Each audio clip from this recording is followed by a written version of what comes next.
Smiles, everyone. Smile, people. Just smile. Point and said, I'm gonna bring y'all's monitor. Cool. He just yells at it, people. You'd think they'd know the routine.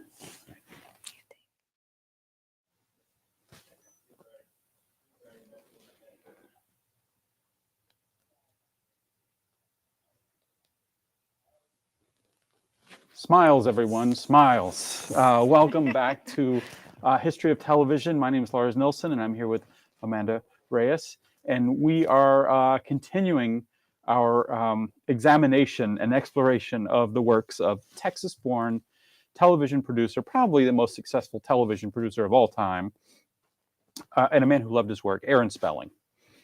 With a couple of shows that are, I don't know, probably ones that we look forward to, maybe more than any others. Although when we're talking Aaron Spelling, there's a lot of great shows to look forward to, but this is a pretty good one. It's an embarrassment of riches. Yeah. Like his filmography. But Love Boat and Fantasy Island, I think, were defining shows for people in our age group because they came on Saturday night and they were just sexy and scary enough, depending on what show you were watching, that to get away with parents saying, okay, you can watch it, but us being like, ooh, and also it introduced us to a lot of amazing actors, as well as giving us actors that we knew for their other stuff. Like tonight, we're going to watch something with Audra Lindley, who was then known as Mrs. Roper, and it's see her in a totally new light. So it was a really big influence, I think, on a lot of people. And that's one thing that Aaron Spelling would do in his various ventures is an actor who's known for a comedy, let's say, gets a chance to play in his shows as a guest star, gets a chance to play, a serious role. And then an actor who wanted to try song and dance, who's a serious actor, gets to try song and dance. And that was the thing that he was always willing to offer. Yeah, and he also did really interesting things. I think this was the show that he was most open about wanting to use a lot of classic actors who had gotten older, because he felt like they were being really misused and mistreated by the star system. So a lot was happening when he was doing the show. But it's interesting because you're talking about actors doing things that put them against type. And while you say that, I always think of the episode with Joan Rivers, who plays a woman who has a mastectomy. And ends up falling in love with somebody. And like they would take on like these serious subjects sometimes. They had suicide. They've actually had an episode with a gay character played by Roy Thinnis. They've had child abuse. And then they also had these very light storylines. And we'll see a couple of those happening tonight. The one with Isaac is like ridiculous, but it is what it is. Yeah, so the show we're talking about, because we're going to show two episodes here. The first one is The Love Boat. And these two shows, The Love Boat and Fantasy Island, which is the second we're going to see, have a lot of similarities in that they're anthology shows. And going back with Aaron Spelling, you probably know, going back with Aaron Spelling, if you can hear me, that anthology shows were part of the early part of television, part of the fabric of television in those early days. And it was something that Aaron Spelling always loved to do, going back to Zane Grey Theater, the very beginning of his career. So what you have here is both of these shows are anthology shows that have these sort of woven stories, rather than story A plays and then 27 minutes later story B plays. In this, you have the stories that are woven back and forth. And The Love Boat, which is the first one we're going to watch, had a formula of 3 stories, and then Fantasy Island had a formula of 2 stories. Yeah, I don't know if you can answer this, but I was watching some Fantasy Islands to prepare for this, and they have 1 director usually listed, whereas Love Boat had 3 directors.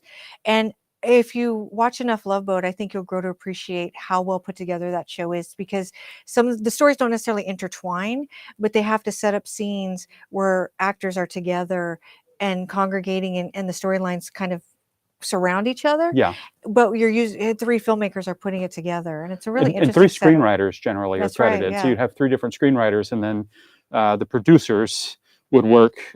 I can't remember the name of the producer who had that duty, but another producer who wasn't one of the 2 main producers on that would weave them together along with the crew stories. Sometimes the crew, because there's the crew that you all probably know, Captain Stubing and Julie and Isaac and Gopher and Doc. Sometimes they would be part of the 3 woven stories, and then sometimes they would just be interstitial kind of to the rest of the story. They were sort of like narrators in a way. They were helping propel other people's stories. They were like, you were talking about Twilight Zone with Fantasy Island. They were like the Rod Serling, I guess, where they came in and they kind of helped move the story along. It was just, it's so well done, considering all the work that goes into it. And reading or listening to an interview with Aaron Spelling, and he was talking about the pilots. So there's 3 pilots, and he came on for the third one, and they shot it on the Queen Mary without any actual cruise. But here they actually sometimes went on actual cruises and stuff. And I don't know. I think you have to watch a lot of episodes to fully get the flavor of how well done this show was, because they went all over the world. Yes, on some about 2 or 3 times a season, they would take an actual cruise. The rest of the time, they were just in the dock in San Pedro, or they were just on a set in Burbank. Yeah. So that was kind of the way the show. On the ones where they would go on location to Acapulco or wherever, they would really get a lot of production value out of that. Yeah. And often they would shoot stock footage that they would use for other things. There is when they go to Acapulco, sometimes there's a girl in a bathing suit running across the beach, and I think I've seen her in almost every episode. Again and again. Yeah. So let's start. We'll start off with our Love Boat episode, and then in a few minutes we'll come back and tell you a little bit about some of the people that you've seen and some of the plot mechanics that you've seen.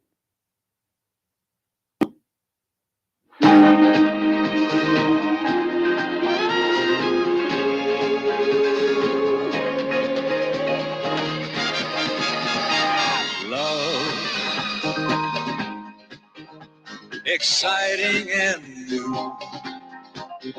Come aboard.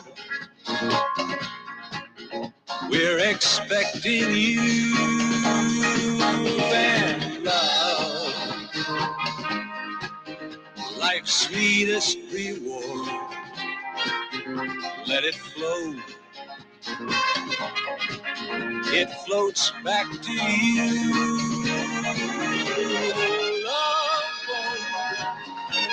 Soon we'll be making another run. The Love Boat promises something for everyone. Set a course for adventure, your mind on a new road, man. And love won't hurt anymore. It's an open smile on a friendly shore.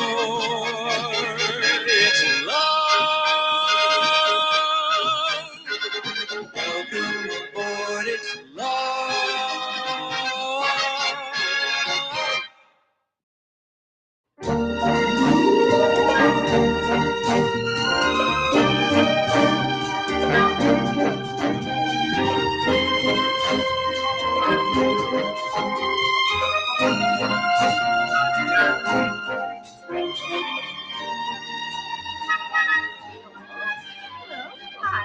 I'm Mrs. Johnson, and this is my sister, Miss Larrabee. Hello, welcome aboard. Thank you. Oh, yes, you're in the Promenade Suite, cabin 342. Oh, is that a nice one? It's the most luxurious suite we have. Oh, well, that ought to be nice enough. Sorry. I'm sorry. Forgive me, but I can't help but admire your taste in luggage. Well, thank you. Why, it's the same as yours. I know, that's why I admired it. May I introduce myself? I'm Henry Whitewood. Well, I'm Gladys Johnson. This is my sister, Agnes Larrabee. How do you do? Miss Larrabee. I'm Mrs., but a widow. Yeah. May I atone for the collision by offering you champagne after we sail? Oh, I'd love to. I mean, we'd like that very much. Splendid. I'll see you later. Oh. Well, it can't be any harm in it. I mean, he seems like a perfect gentleman. Well, let's look at it positively. The sea air may be able to cure him. Hi, we're the Vitellis with a V. Ah, Vitelli. Here we are. Fiesta Deck 284. Thank you. Would you believe that exactly 20 years ago tomorrow night, we met and were married on a ship just like this? Really? What ship was it? The Titanic. Scott, this is going to be so romantic. Everything to her is romantic. On the way here, the taxi was sideswiped. She thought that was romantic. Our kids got us these tickets, you know, so we would have a romantic cruise, and that's what we're going to have. Me, I hope we have some fun instead. Whoa, slow down. Why the suit? Who died? Oh, buddy, I had to go into town to see the dentist. My tooth was killing me. Listen, has Patty Phelps checked in yet? Patty Phelps? Yeah, she works in the flower shop in the terminal. She is so beautiful. I can't think straight whenever I run into her. All I can do is, well, talk silly. Real silly. Which gets nobody nowhere. So I've been trying to sell her on a cruise, and she finally agreed. Now maybe she can get to know me better. And to know you is to love you. There she is. Ooh, this is going to be a real cozy cruise. Patty. Oh, Isaac. I almost didn't recognize you without your uniform. Oh, I had to change into this because my tooth hurt. Allow me, please. I'm Brandon Ames. Oh, thank you very much, but we're... Ames? Yes, the UCLA track team, wasn't it about 5 years ago? You mean you actually came to the meets? How on earth did I miss you? Oh, my goodness. Listen. I'll see you later, Isaac.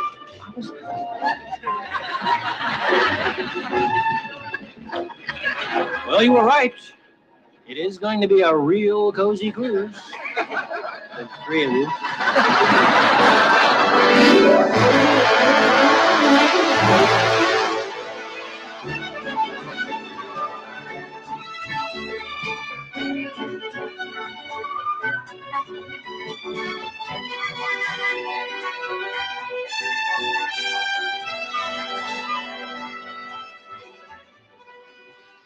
Most pleasant.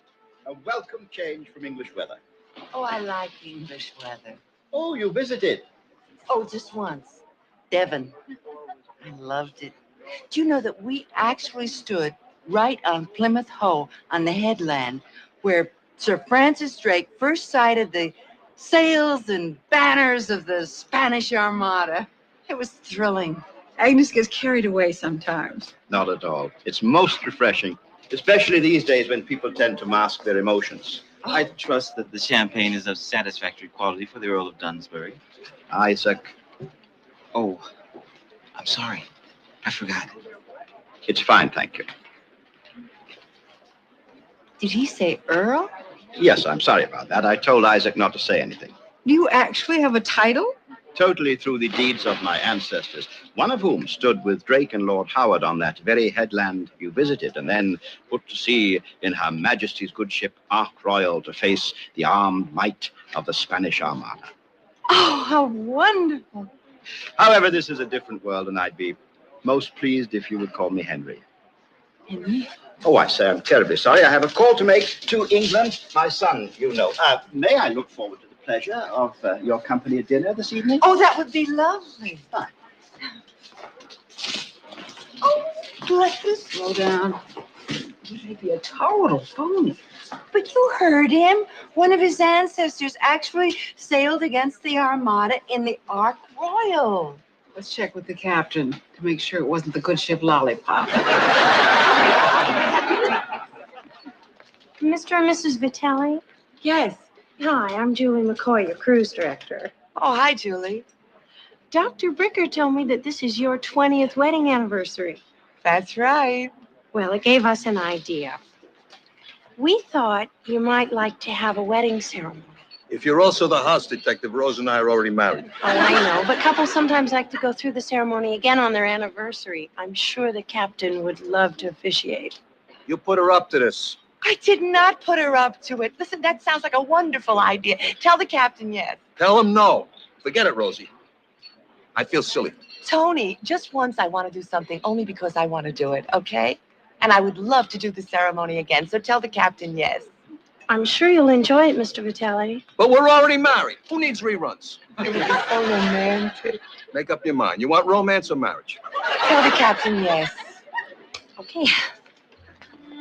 Rose, if I sell our coin collection, will you go see a psychiatrist?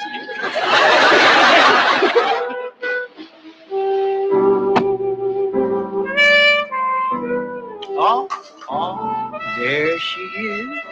And Mr. Dynamite nowhere in sight. All right. Get in there, killer.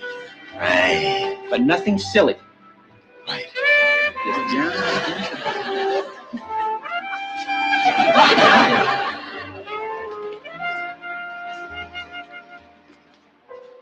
Hi, Patty. Can I get you something to drink? Sure. What looks good at the bar? Me, I just got a haircut. Same old Isaac, huh? Yeah. Well, I'll settle for ginger ale. Great idea.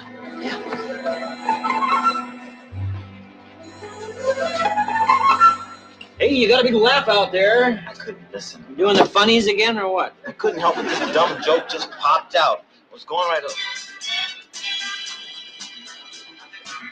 You hear music? Yep. No. It's gone now. But it sort of sounded as if it was coming from inside my head. It's another routine. No, honest. Okay. Probably just the band rehearsing or something. Yeah. But come on. Back to beautiful. Hi,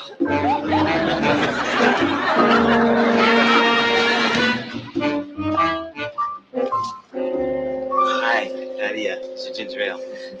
You know, we're having a dance tonight, and there's this really great orchestra. And I thought that, well, you know. You got music? You're making it! Well, hello. Oh, Brandon, you want to hear the funniest thing? Isaac can imitate a whole orchestra. Go ahead, do it for him. Come on! Some other time.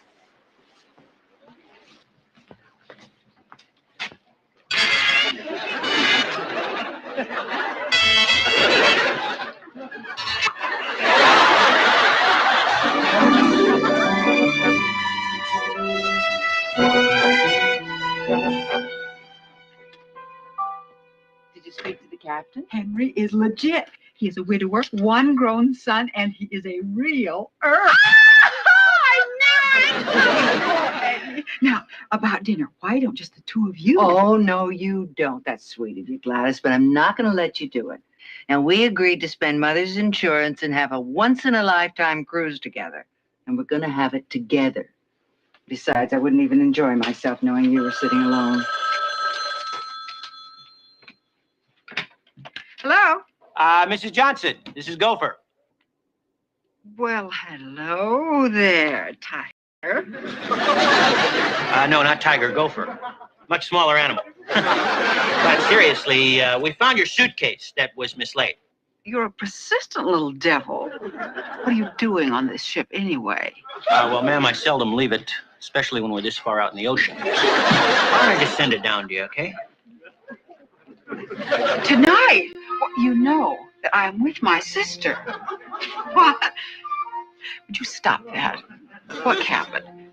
I'll call you back. Who was that? Oh, that was Gopher. About some luggage. Gladys, come on now, tell me. All right. I met this man, you know, my lawyers. He is so handsome, but he's such a scamp. Anyway, I ran into him when I was talking to the captain, and he wants to see you. Oh, you sly puss. That's why you wanted me to be with Henry. Well, it's perfect. We can have dinner together, all four of us.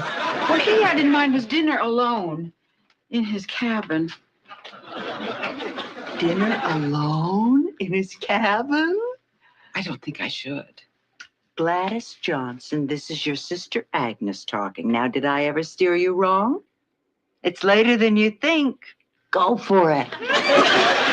Can you believe it? Our first day aboard, and already each of us has a handsome man. Hey, this is going to be a cruise to remember.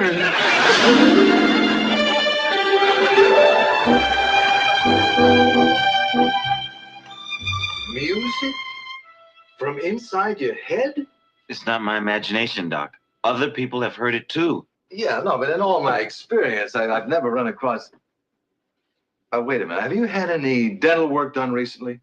Yeah, just this morning. How'd you know? A new filling, silver? Uh-huh.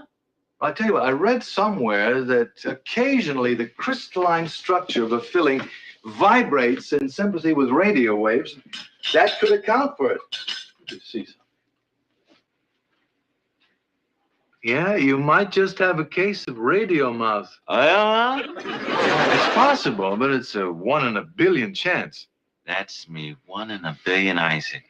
My tooth is now a radio receiver? Well, can't hurt you. That's what you think. Doc, there is this very fine, foxy lady who I'm trying to get serious with. I sure can't do that with a mouthful of Led Zeppelin. Well, maybe it stopped. I don't hear anything. It comes and it goes, always at the wrong time. Wait a minute. I'm getting something. Late night and early morning clouds. And now turning to the KBEX Wall Street report. The general upward trend slows. Financial news. Some selected stocks. Newport Strauss is down 5. Newport Strauss is down 5. What am I going to do? Sell. But look, there is nothing you can do till you get back to your dentist. What a time for me to turn into a freak. Wait a minute. I recognize that announcer. That's the San Diego station. They go off the air at midnight. Midnight, huh? Can you wait till then? Yeah. But the question is, will she?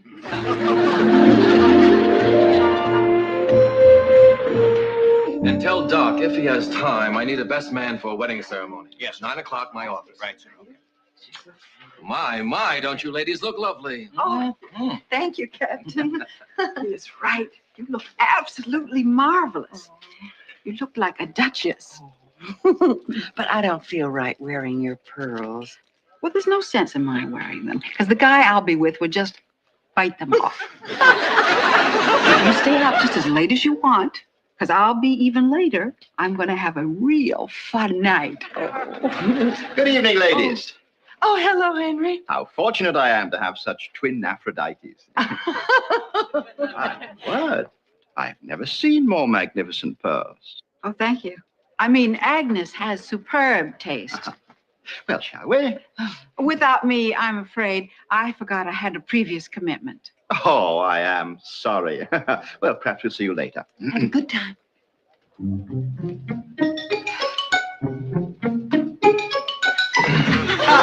Excuse me. Yes. What's playing at the movies tonight? It's an educational film on the life of the elephant seal. Is it this way? Yes, ma'am.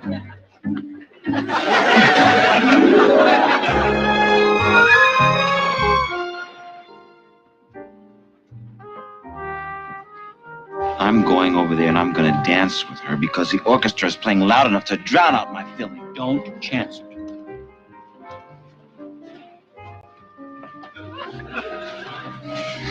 I got to make some kind of a move.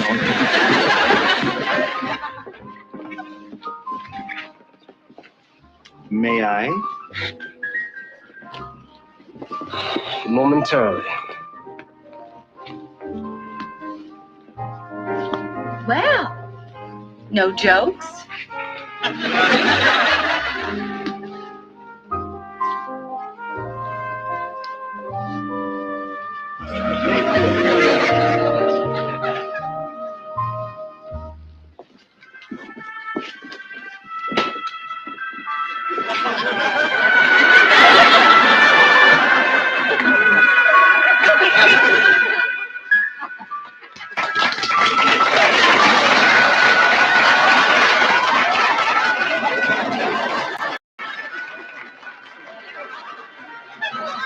Don't you ever stop clowning? May I reclaim you now? Being a one-man band may be funny to you, but I don't like being embarrassed. It's not what you think, honest. Can I talk to you on deck after the dance? What is more jokes? No, it's very important. Please. Well, all right.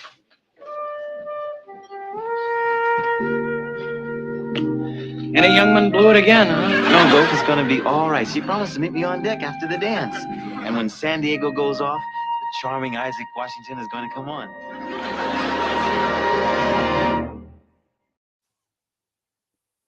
All right.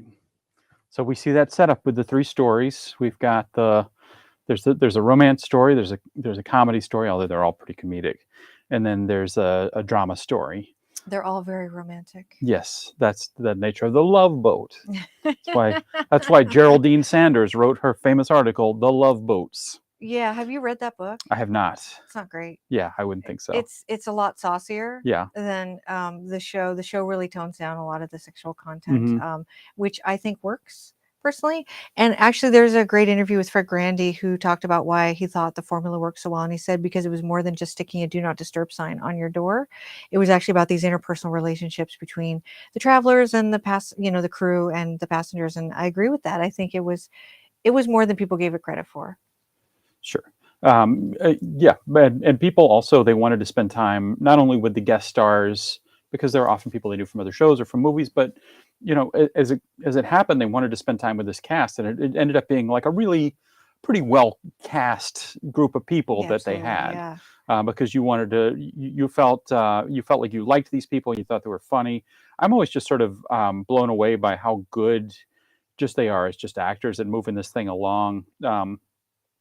They play generally the crew plays their scene at a very fast tempo, because you're trying to get through all this kind of stuff, and the stars are the ones with a chance to stretch out. But like looking at Ted Lang or Lange, I think it's Lang. I've heard sometimes said people Ted Lange for some reason, although you wouldn't expect. Jessica Lange is not Jessica Lange, but anyway. But like he's very good. I think he's the best of all them at his acting. He's just really, really good. He's great. I think when I was a kid, it was all about Gopher. Yeah. It was really all about Gopher. But now that I'm older, it's Julie. Yeah. I love Julie. And, I didn't really fully understand. I mean, she really runs the ship. I mean, the captain sails it and he gives his commands, but it's a woman in the 70s running an entire cruise line, just like Geraldine Saunders did, not cruise line, but vessel, and making sure everything goes as planned. And it's everything, the dinners, the entertainment, taking care of the passengers. She walks around like the Lido deck and gives, make sure everybody's comfortable. And she's very well composed and beautiful and just great. I just fell in love with Lauren Twees on this show, and I have a great love for her to this day because of it. Yeah, you said she was going through, like during the course of making the show, she went through a lot. She had like a drug addiction thing that she was went dealing through a with. divorce, I think, and a lot of stuff. And she was actually pretty graceful about coming back from that. But I think when you do these kind of things in the public eye, people tend to see you a certain way. And I don't know that she, because I don't know that she really pursued acting to the degree of like, I don't think she sought Hollywood as much. She does still act in the Pacific Northwest in local theater, and I know she loves it. And in high school, apparently she was winning awards and getting lots of accolades. And she was a total unknown. She was the one unknown that they brought onto the show. When they were casting it, when they were doing the third pilot, they told Aaron Spelling, we need a name. We like Gavin MacLeod. He had just done the Mary Tyler Moore Show. If you could get him, we think we can get this to take off. But all the other actors, Bernie Kopell especially, was really well known for Get Smart and That Girl. Yeah. And Fred Grandy had done stuff, and of course Ted Lang, That's My Mama. And so they already had like a pretty solid cast. And then they had this total unknown who came in and was basically like kind of almost the star of the group of people because she was the one running everything. And she did a great job. But she's a natural. Yeah, she really makes a connection with the audience, and that's what you need on a show like this. People want to feel like this is their family in a way. Yeah. Even though it's on a cruise ship and it's a little bit I would different. agree with that. Well, they were on for so long that I think people did see. It's like a soap opera. Like soap operas come in every day for years, and although this wasn't every day, although it did start rerunning, 5 seasons in or so, we spent like 10 years with the exception of the 2 seasons that Lauren Twees isn't on the show. It's pretty much the same cast, and we really got to know them as people. I wouldn't say they had necessarily story arcs, but they did have a lot of experiences that people could relate to. And as it went on, you'd have Bernie Kopell, who plays Doc, writing episodes. You'd have Fred Grandy writing episodes. You had Ted Lang directing episodes.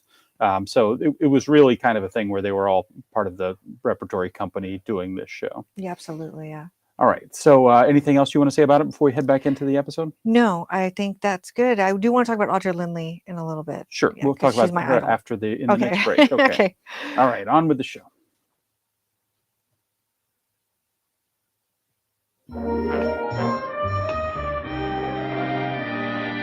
Let him speak now or forever hold his peace. Do you, Rose, take Anthony to be your lawful wedded husband? To love, honor, and obey? Obey? No. What? Love and honor, yes, but obey, nah. Rose, what is this? Look, the word obey isn't necessary. We don't need it. But you said it last time. Captain, start over with the do you take stuff. Rosie made a mistake. Captain, no, there's no mistake here. Look, why don't you just say love, honor, and respect, huh? Very well. Hold it! It's not supposed to be respect. I'm not going to say obey. Well, they are leaving it out of a lot of ceremonies these days. Hey! Then again, they're leaving it in a lot, too. I'm not saying obey. Yes, you are. No, I'm not. You bet if you know it's good for you. Talk to me in front of- Hey, I'm talking to you right now. I think you're both pretty excited. Maybe if you just talk it over. I don't have to talk over nothing. No obey, no wedding. No wedding. Okay, well, have it the way you want. No wedding, no nothing. What's that supposed to mean? It means it's over. I want a divorce.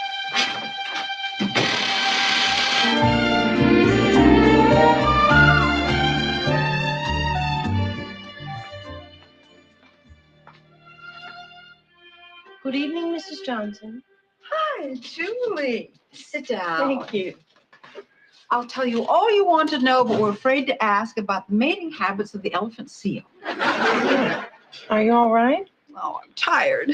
But I can't go to bed until after my sister does. Oh, I see. No, I don't. I have had a lovely marriage, but Agnes has never had anything. She spent her whole life looking after Mother. That's finally over. And now, sweet Providence has rewarded her with her first love. Oh, So I just want to do everything I can to keep the romance going. of course. Here they are. She must have seen it. So, your son doesn't live with you? No, he prefers London. He's a fine boy, struggling scholar, going to be a teacher. Oh. Good evening, Julie. Any chance of a refill? Oh, gee, the bartender will be back any minute. Oh, guacamole. I love it. Well, perhaps we can find another bar. Oh, no more for me. One brand is my limit. Now, that hardly seems civilized. Well, it takes away my inhibitions, so better I start with this. One is enough. Well, you know, that's the way it is with brandy. It always looks like more because of the shape of the glass. Well, tell me more about your home in England. Pemberley Grange. It's been in the family for over 4 centuries, ever since Charles I knighted the first Earl of Dunsbury. It's not a large estate, but it's very lovely. The main house is set away from the lane, and there are hedges and lawns and dogs, horses. Oh, it sounds like heaven. Well, it is, except for one thing. I've been a very lonely man until now. Oh, Henry. Oh, darling.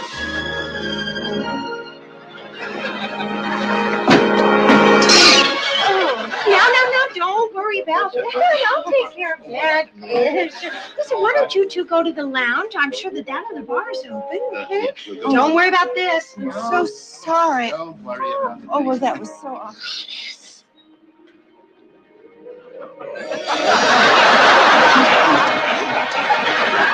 What did she do? I couldn't hear it all. After Henry Darling, I got a little guacamole in my ear.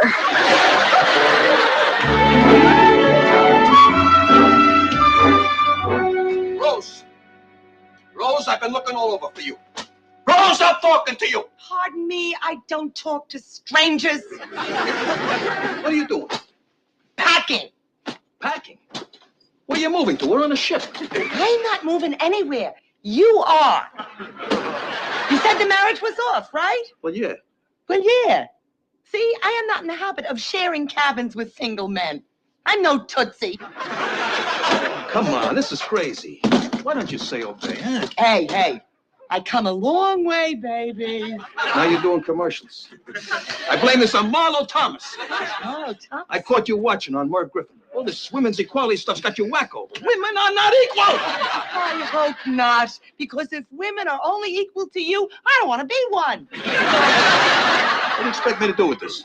practice loving, honoring, and respecting it. Hey, come on.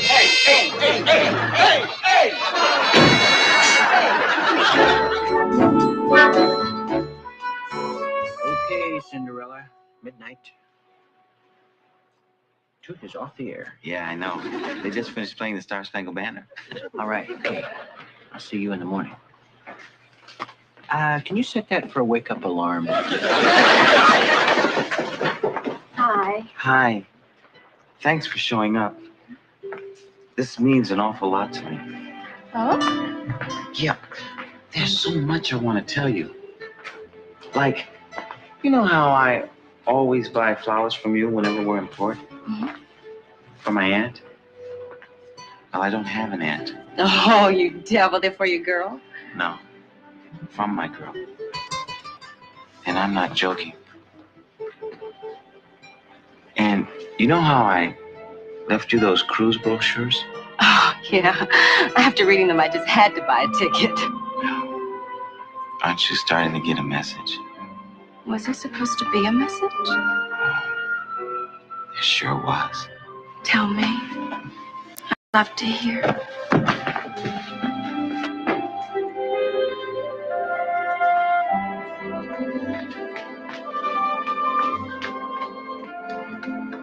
The message is simply this.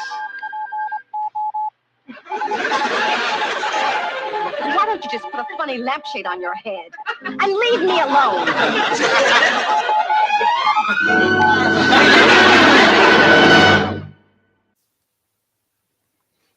All right, so there's a very nice, sweet, beautiful scene between Audra Lindley and Bernard Fox there, where Audra Lindley, like, there's really, her reaction shots are beautiful.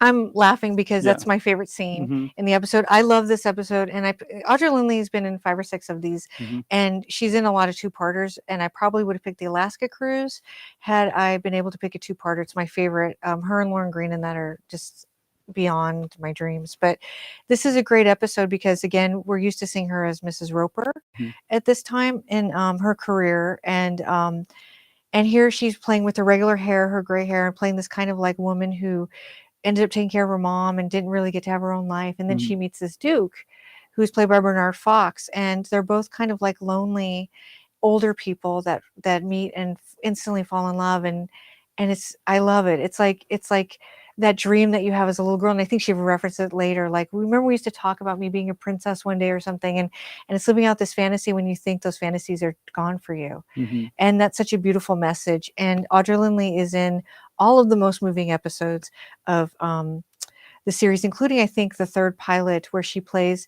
a woman who is in her 50s but kind of fighting getting older. Sounds familiar.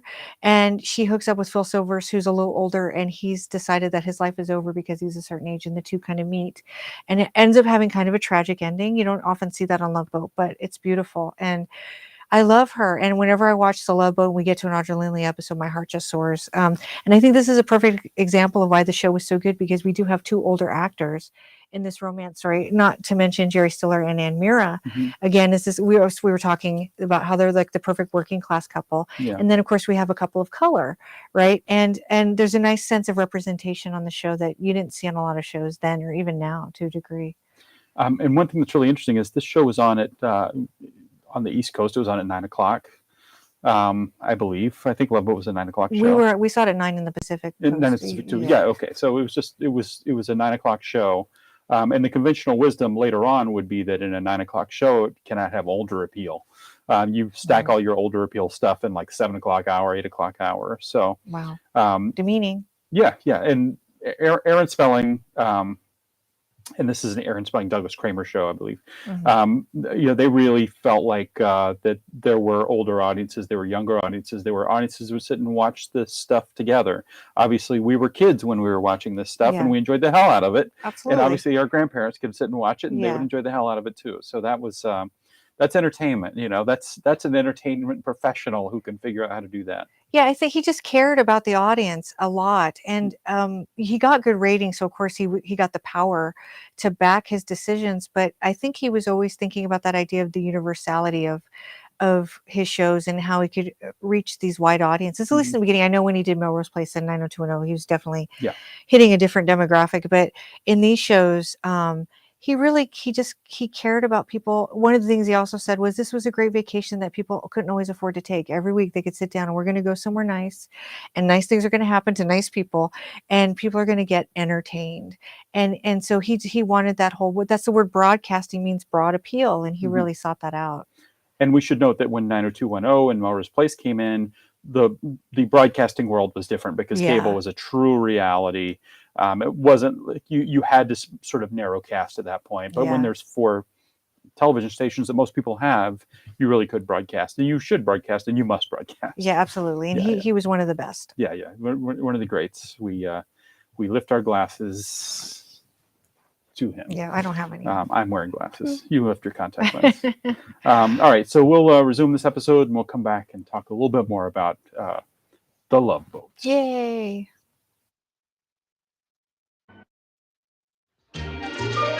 Ladies and gentlemen, our fun tour of Acapulco will leave the dock area in 15 minutes. You know, I'm really worried about Gladys. That new boyfriend of hers is rather strange. You know, this morning her bed was full of guacamole. I told her to forget about him, that you and I would take her on the Acapulco tour with us. Your Agnes, Tiger Boy, and I left early, went into town on our own. Love,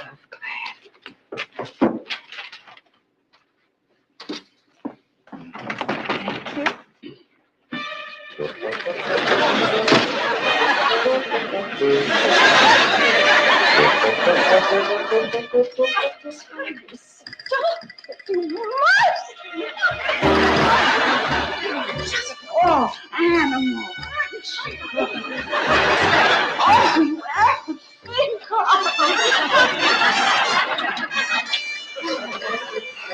Oh, hi. You just should go on without us because we've made other plans. Isometrics. What do we do? I wouldn't worry, my dear. She seems quite content, but I believe that a tour of the old Spanish churchyard would be of secondary interest to them.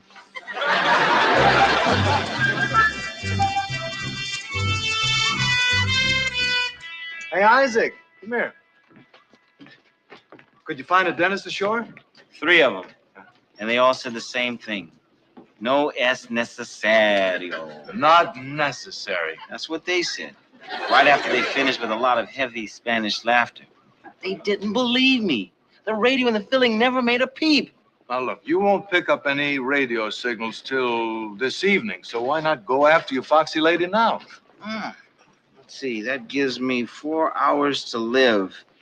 And then I start spouting ring around the collar commercials again. We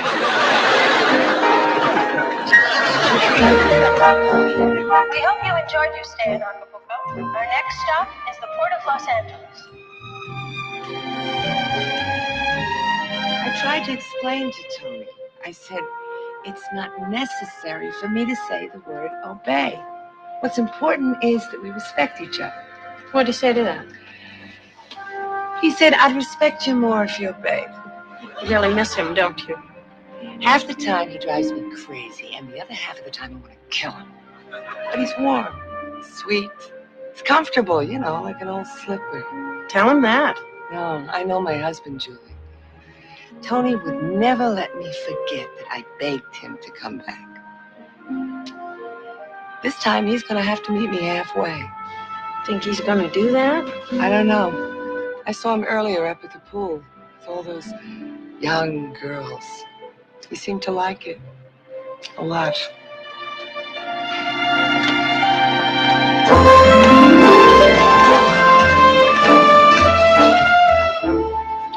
I don't understand why we haven't met this gentleman friend of yours. Well, he's very shy. Shy? Look, all I want to do is say hello and take one quick look at him. And I'm not going to leave you alone until I do. I mean it. Oh, all right. He said he would be out here on the deck someplace. I'll go find him. Good.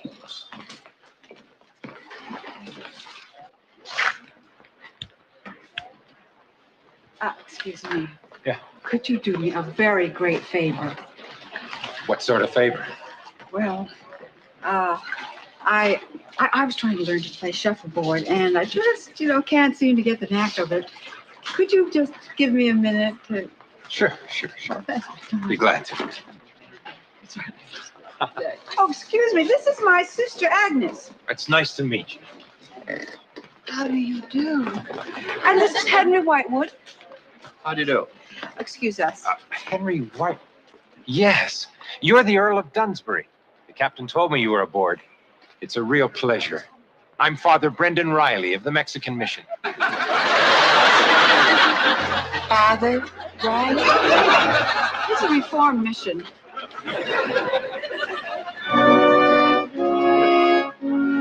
Gladys Johnson with Father Riley in a bed full of guacamole? The 2 bananas out. You put it over there. I'll be right back. Thanks. I promise.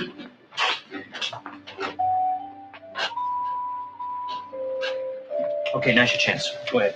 But how can I get a girl to feel romantic when the sun is shining? It's been done. Why do you think there are so many Eskimos? Never mind. Listen, did you send her the candy and the flowers? Yeah. Then go nail it down. But no jokes. You're not letting Burl. Pitiful Pearl. Now, come on.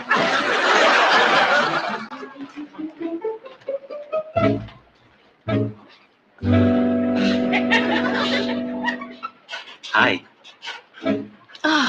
Hi. Did you get my flowers? It was quite a surprise. They didn't explode. I haven't tried the candy yet, but I suppose it's full of hot peppers. Oh, come on, Patty. I can explain. If you just give me a chance, please. I don't want you to think I'm just interested in playing jokes. See, I got a plan here. And Isaac. And what else can I think? Come on, follow. The important thing is to keep talking. Presentamos el capítulo Las vacaciones de Pepito. Well, that's not bad, but you'll probably have better luck with her if you speak English. What does it mean? Probably a Mexican station on the same frequency. All right, don't worry. I'll take care of it.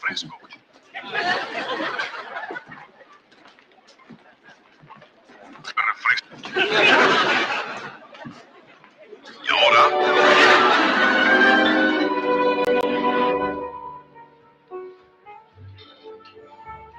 Good evening. Hi, Henry. Agnes will be here in a minute. Yes. Well, I'm delighted you could join us for dinner, but I'm sorry to take you away from the good father, Tiger Riley. Oh, I guess I should apologize to you about my crazy shenanigans. I understand. You love your sister very much, a feeling we both share. It's a dream come true. A life with someone I care for dearly and a chance to restore Pemberley Grange. Restore? Oh, yes, the estate is quite run down. As a matter of fact, I thought I'd have to sell some of the land to pay back taxes, but now I can fulfill my trust and it can all remain intact as a legacy to my son. I know Agnes will cherish it as I do, and I promise you her money will be well spent. Her money? Oh, Henry. Agnes doesn't have any money. I beg your pardon? Neither of us has. This cruise is just one big splurge on the insurance money that our mother left us. I see. I assumed, well, it's my fault entirely. I've been so obsessed with my duties, and please believe me, I'm not a fortune hunter. But I vowed that if I married again, it would be to a lady of means that would help me save Dunsbury. You haven't actually proposed to her. Well, perhaps that's just as well. She would soon find out that marriage to her had destroyed your plans. And that would also destroy her. A life without her, my dear Agnes, would you apologize about dinner? I don't think I'm up to it.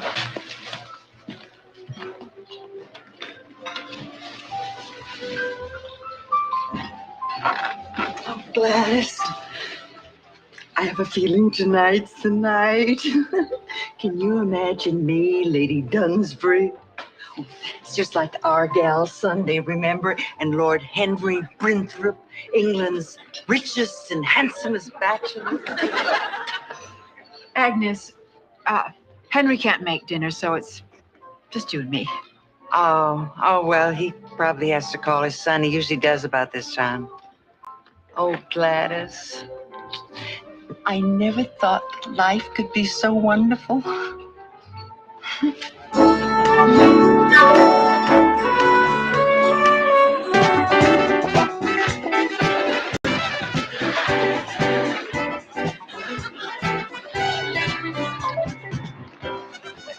works, Doc. Do you really think it'll send Anthony back to his wife? Oh, believe me, total exhaustion is the best cure for playboyitis. I'll send in some fresh troops to finish him off.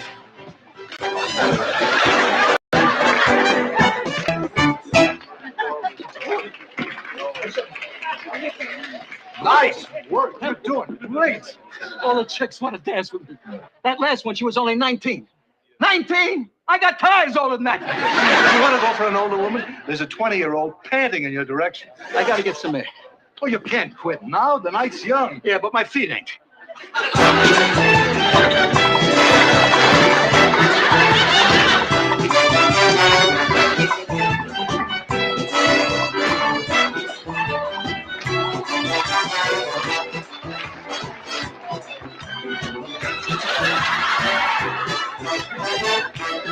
How long can he keep going? Only his cardiologist knows for sure. He's gone. It worked. Couldn't keep up. Ran off. Now, if you'll excuse me, I have another job for some other little darlings. Oh, doctors like busy, busy, busy.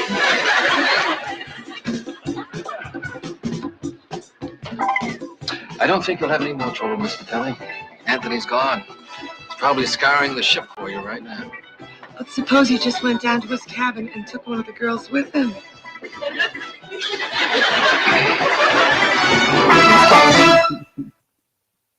Very sensitive captain. Yeah.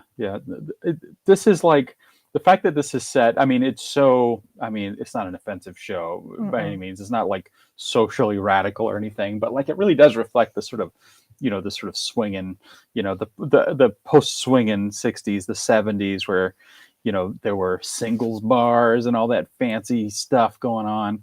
And that comes across in the show sometimes. Doc is sort of like a swinging type of, like a bachelor. Well, married 4 times. Yeah, right. His character. Yeah. And he got along really well with his ex-wives. They'd come on and they'd get back together and then split up. And there's actually an episode where a couple wants to get divorced because Doc is so happy with his ex-wife and they're so unhappy. And they're like, what if we just get divorced?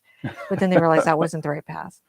I think wasn't Jill St. John one of his ex-wives? There's definitely one where I don't remember. I can't think of the name of the woman that I know was his ex-wife. She was a famous dancer. Juliet Prowse. Yes, she's one of his wives. Yeah. So that whole backdrop is there. I love that scene of Jerry Stiller dancing. That's great stuff.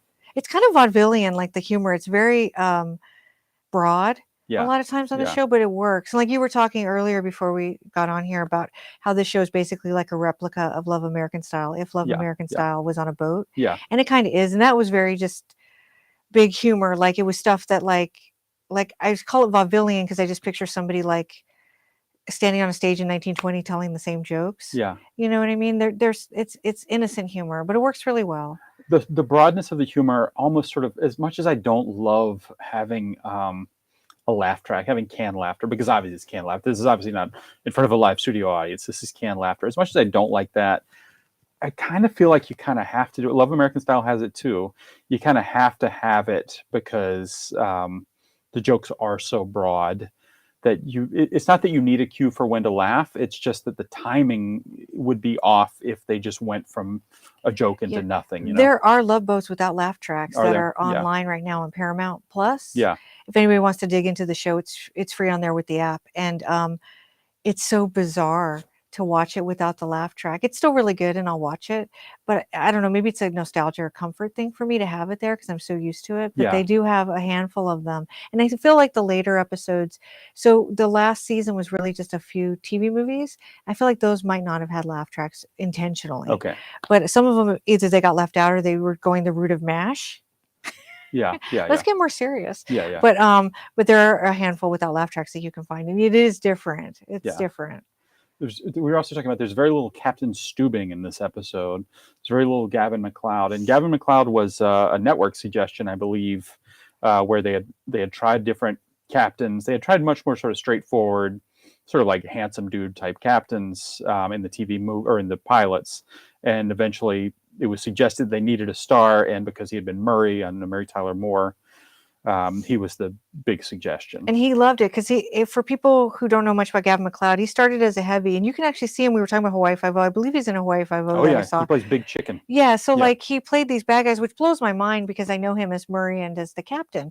And then he got Murray Slaughter, and of course, he loved that show. Who didn't love being on that show? But he said that Murray was kind of a loser, and he was painted that way, and it was fine for the show, but like he wanted to do something different. And here, the captain started much different than where he ended up. He was kind of a buffoon.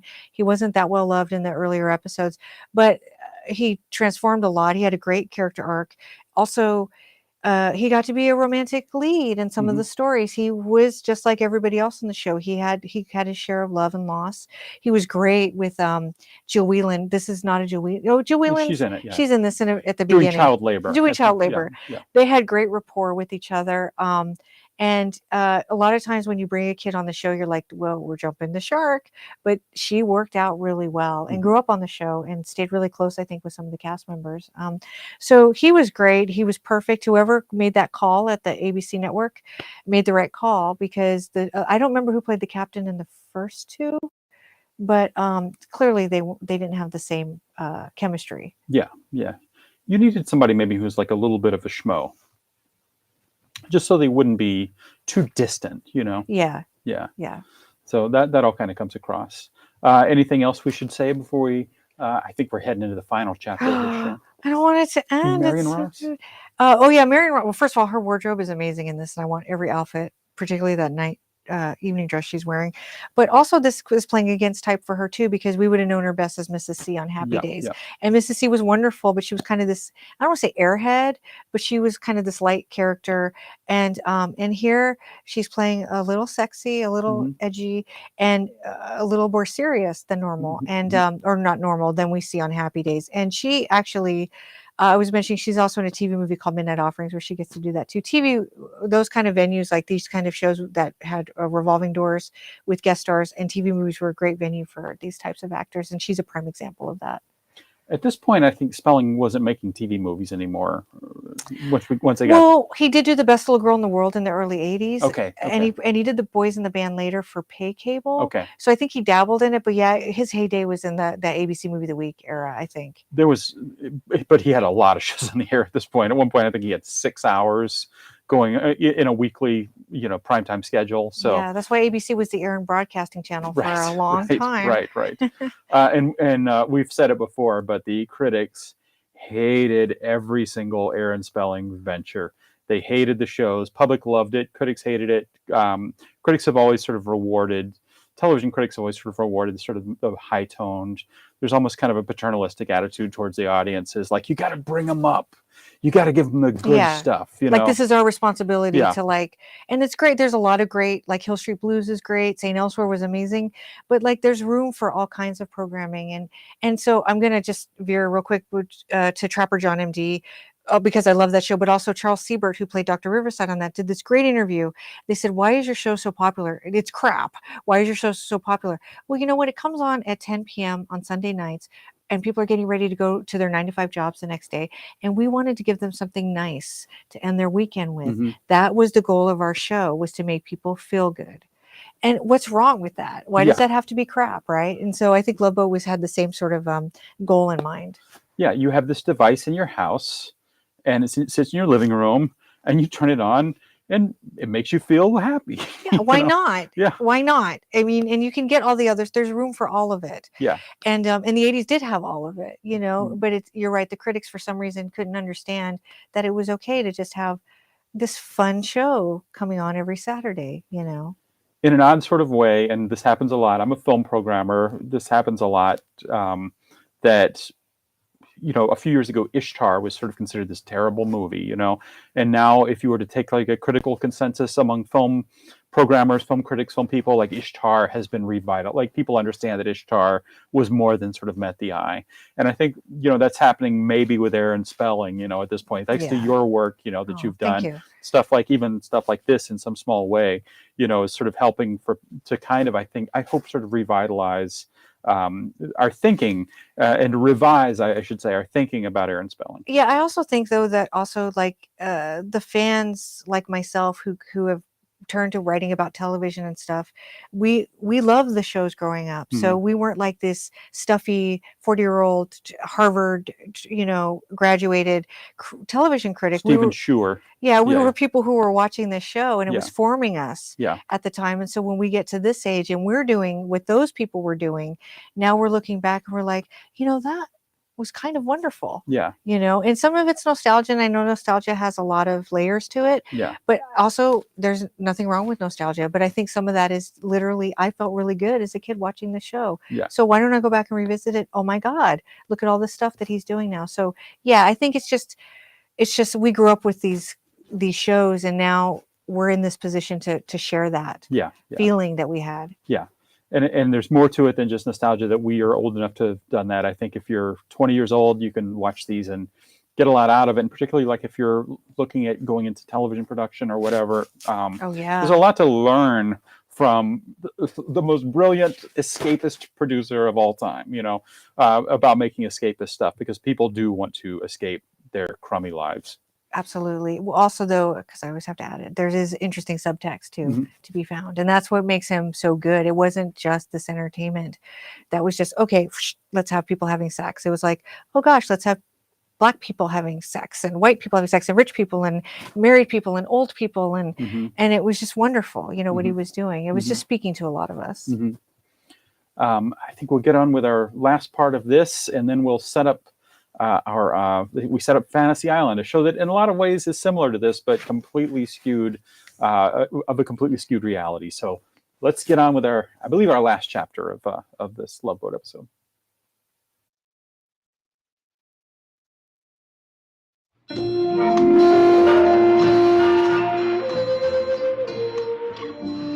you're feeling better, okay?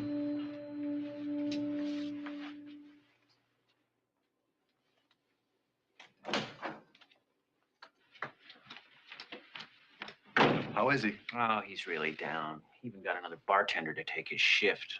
He had his heart set on being with Patty this cruise. Well, be of good cheer. Kindly Dr. Bricker has come up with a wonder drug to cure him. Doc, I don't think a wonder drug is what we need here. Don't say till you see. Okay, girls. Wait here.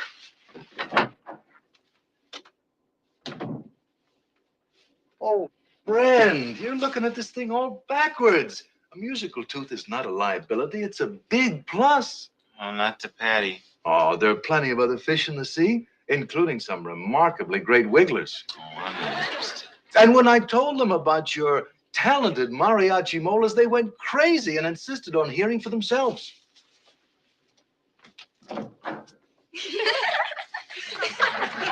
Now you gotta get real close to them to hear it.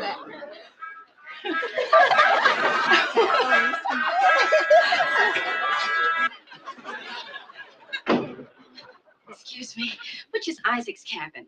Oh, there it is. Yeah, but he's not feeling well. He's really sick. Yeah, the other bartender told me. Oh, the poor guy. You know, I really haven't been very fair to him. Well, the least I can do is try and cheer him up. Oh, you don't have to do that. Oh, well, excuse me. I thought you might be lonely. But obviously, I was mistaken. Hey, Doc, you know that wonder drug you prescribed? I think you just killed the patient.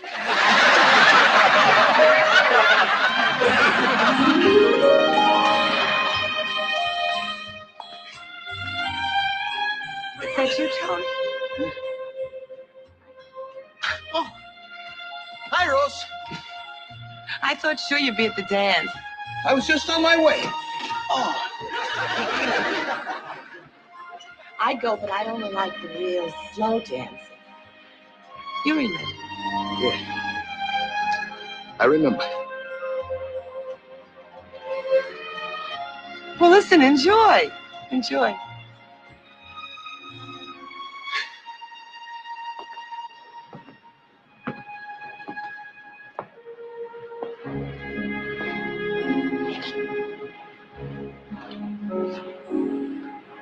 Okay, you don't have to say obey.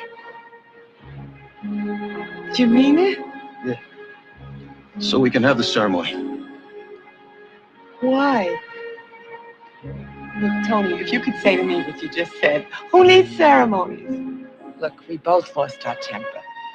Let's forget about it and just be together again, huh? Good idea. I mean, two people shouldn't throw 20 years away just because one of them was a little stubborn and wouldn't say obey. Tony? Yeah. You love me? What kind of question's that? Question. For 20 years, we shared the same bed, raised 4 children, been together through good times, bad times, all kind of times, and now you're asking me, do I love you? Yeah, that's what I'm asking. Do you love me? I guess I do love you. Hey, I love you too. How about that? How about that? We're romantic. Yeah.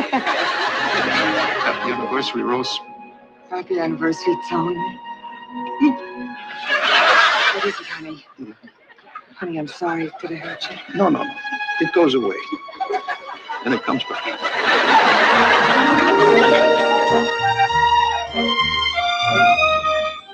You wrote her a letter? Yeah. I told her there was never anything between us. And I have another girl anyway that I'm engaged to. So it's finito for sure. Why'd you do a thing like that? Pride, I guess. Plus, writing it helped me get used to the idea of losing her. So there's nothing more you can do, Gove. Why don't you go into the dance without me? Okay.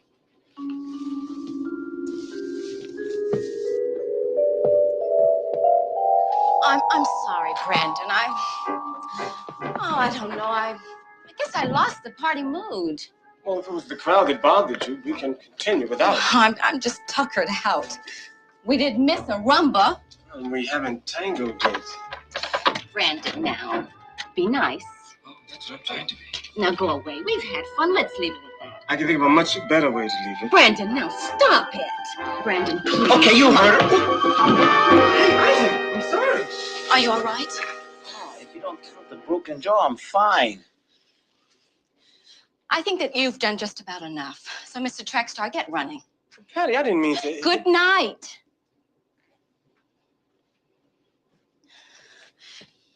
Is everything all right? My filling. He knocked out my filling. Oh, that's terrible. No, that's great. Look, I think you should put some ice on that toast. Come into my cabin. That's even greater. You know, now maybe I'll get a chance to tell you what I've been trying to tell you for days. Yeah, maybe you will. You know, they say that brandy also does wonders for a tooth.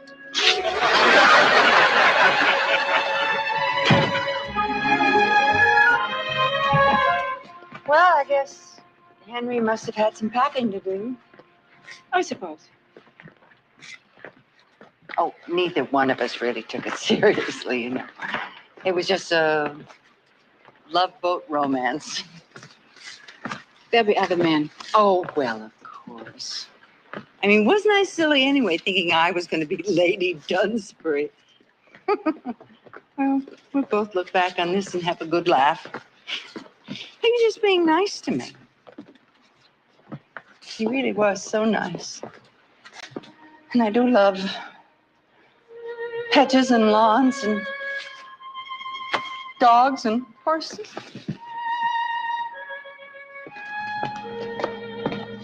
We were just ships that passed in the night. Like the Spanish Armada. Oh, Aggie. Just let it all out. Oh, don't be silly, Gladys. There's nothing to let out. I've practically forgotten him already. Good evening, ladies. Oh, hello, Henry. Oh, I'm so glad you found us because I was afraid that we'd miss each other tomorrow, and I wanted to thank you for such a lovely time. I've just been talking to my son. It seems there may be a new lady of the manor at Pemberley Grange. Oh, well, isn't that nice? Congratulations. Well, that may be a bit premature. You see, I haven't asked her yet. I'm going to now. Will you have me, Agnes? I love you very much. Henry. My son and I also agreed to sell what land we can. This will enable us to make the manor house comfortable for its lovely new mistress. New mistress? It seems my boy is brighter than I am. I thought we needed the land, but he said having love again at Pemberley Grange is a more important legacy than land. You haven't answered my question, Agnes. If you'll excuse me, I'll go look for Father Riley. There may be a job in this for him. Good night, milady. Milady. Oh, Henry, is it really possible? I do hope your son likes me. He's a whitewood. He can't do anything else. Anyway, it seems that he's not all that much brighter than I am. After all, I found you. Oh.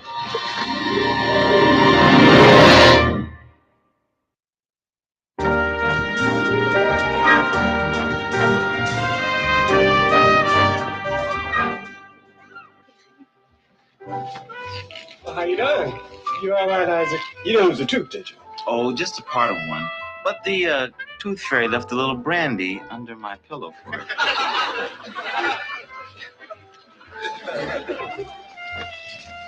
Look at this. It's Isaac's filling. I'm gonna hang this on a necklace. Just think, once that could talk. You're terrific, Patty. Just a silly joke. Sounds more like a paid political announcement.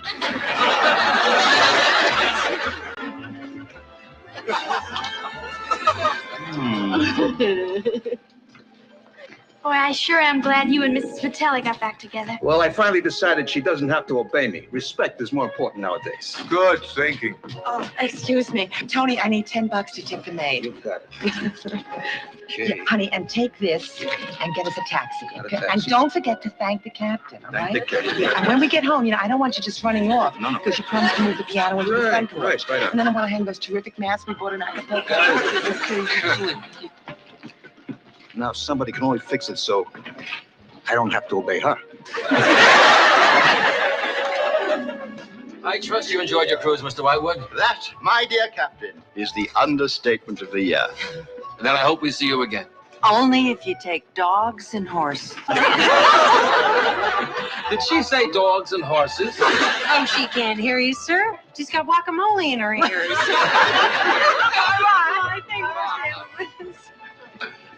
Bye. Bye. Bye-bye. Guacamole?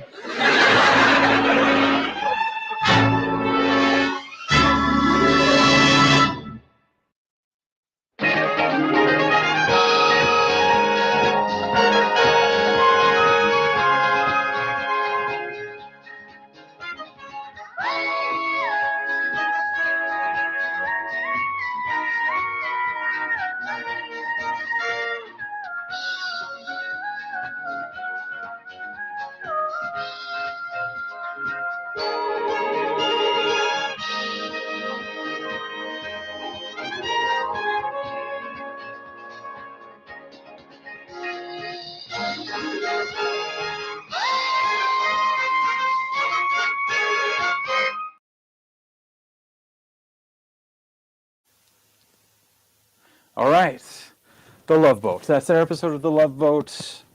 If anybody's watching it for the first time, I think you can watch it on Paramount Plus now. Yeah, it's which is- streaming yeah. every episode, and I highly recommend it. And it ran for 9 seasons. This show. 9 beautiful seasons.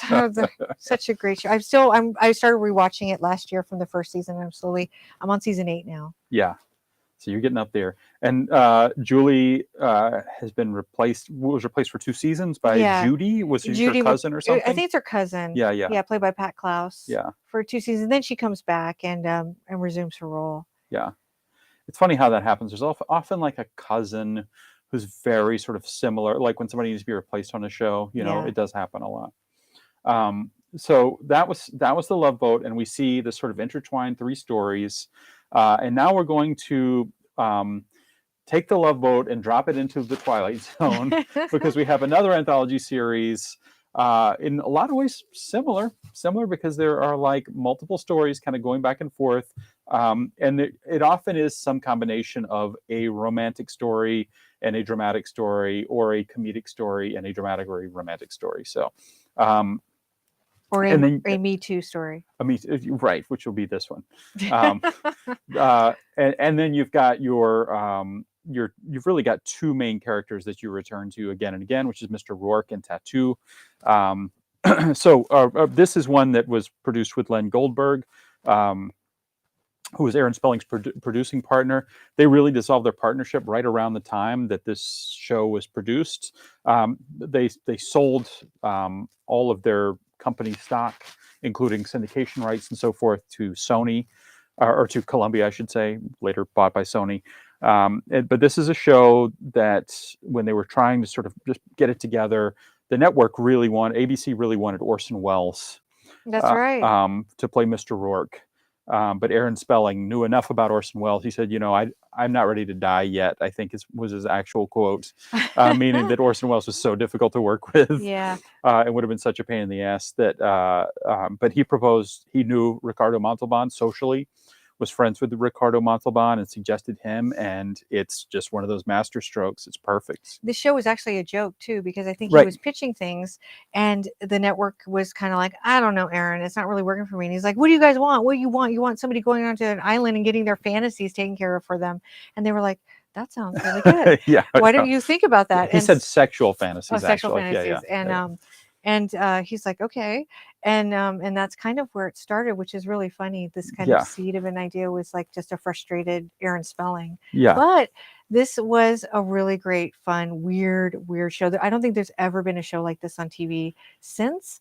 And they've tried to replicate it a couple of different times. And I think the one with Malcolm McDowell sort of gets it right, because Mr. Rourke is a man of mystery. And they started to dive into, well, they went the opposite. We're pretty sure in this version, Rourke is sort of a godlike creature because he goes up against the devil. But in the Barry Sonnenfeld, Malcolm McDowell version, I think it was Barry Sonnenfeld, they make him the devil.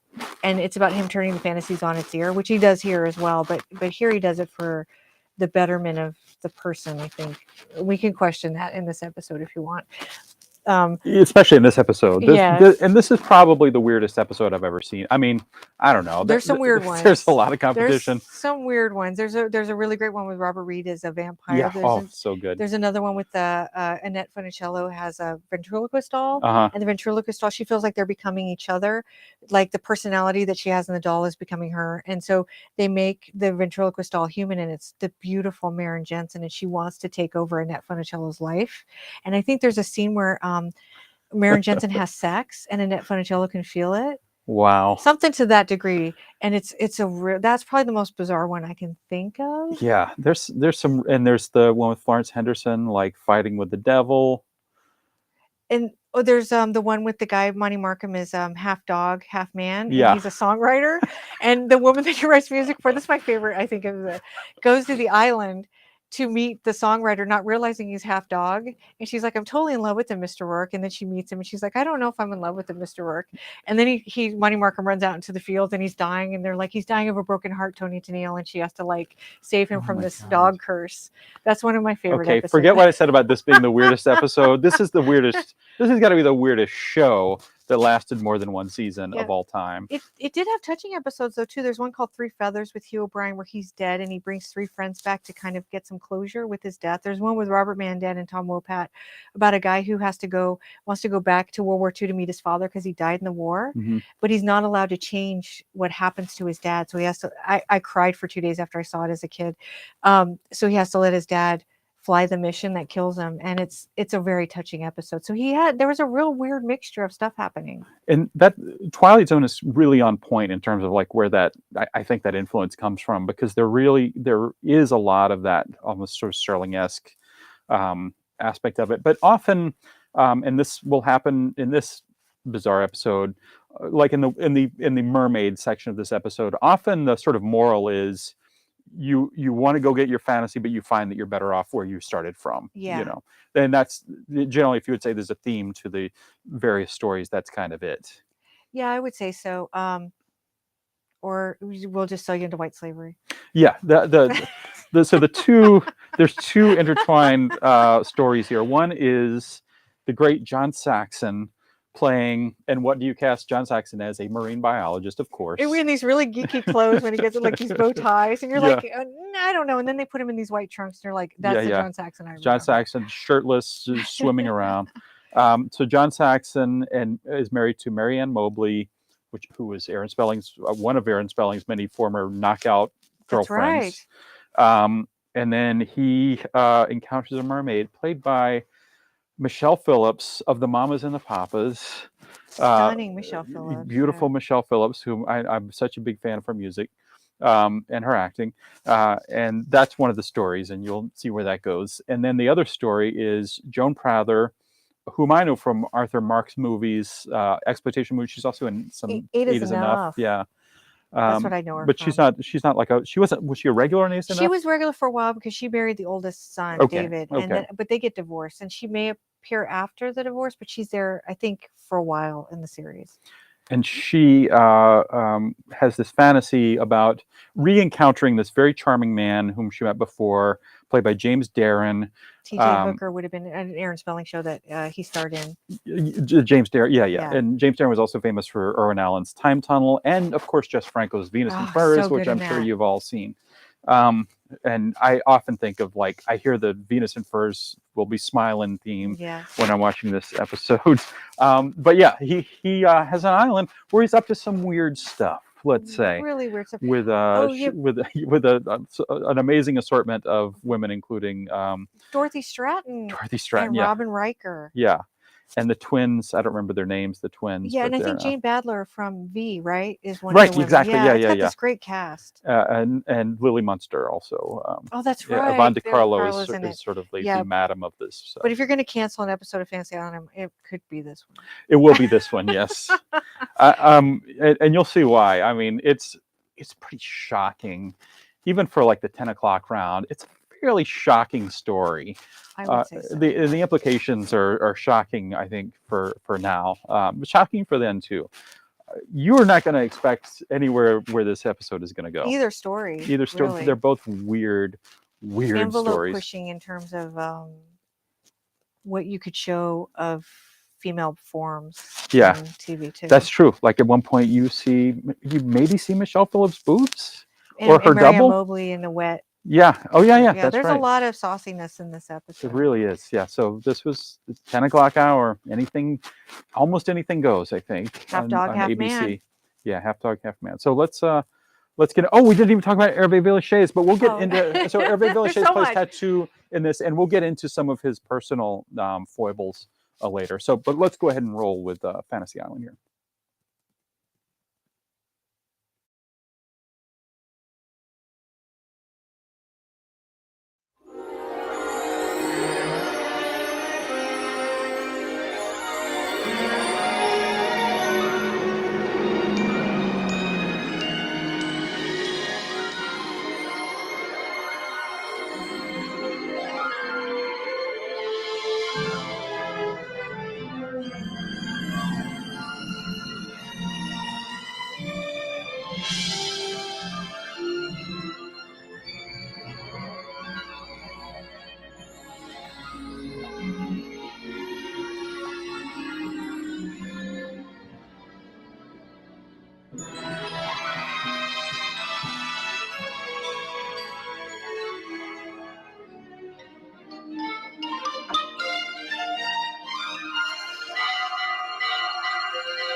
Good morning, boss. Good morning, Tattoo.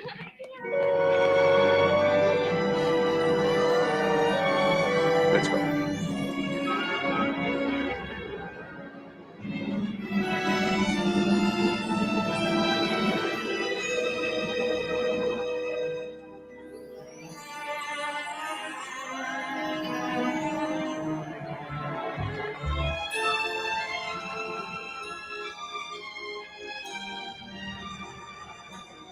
Smiles, everyone, smile.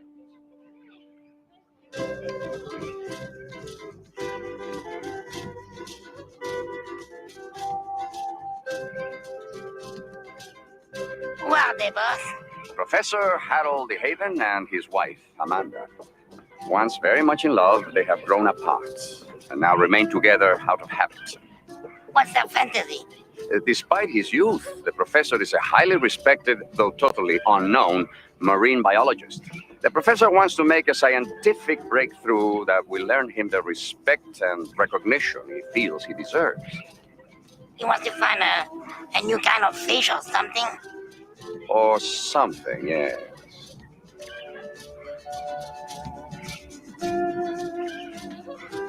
Who is she, boss? Her name is Julie Brett. What's her fantasy, boss? She has come here to have one date. She wants to spend one evening with a man she met 4 years ago, then lost track of.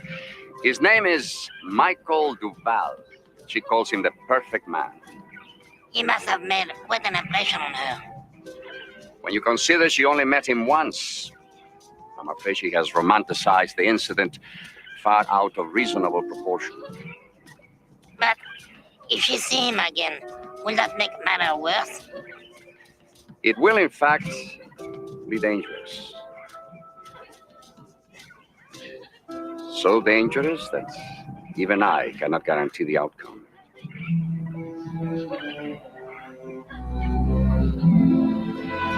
My dear guests, I am Mr. Rourke, your host. Welcome to Fantasy Island.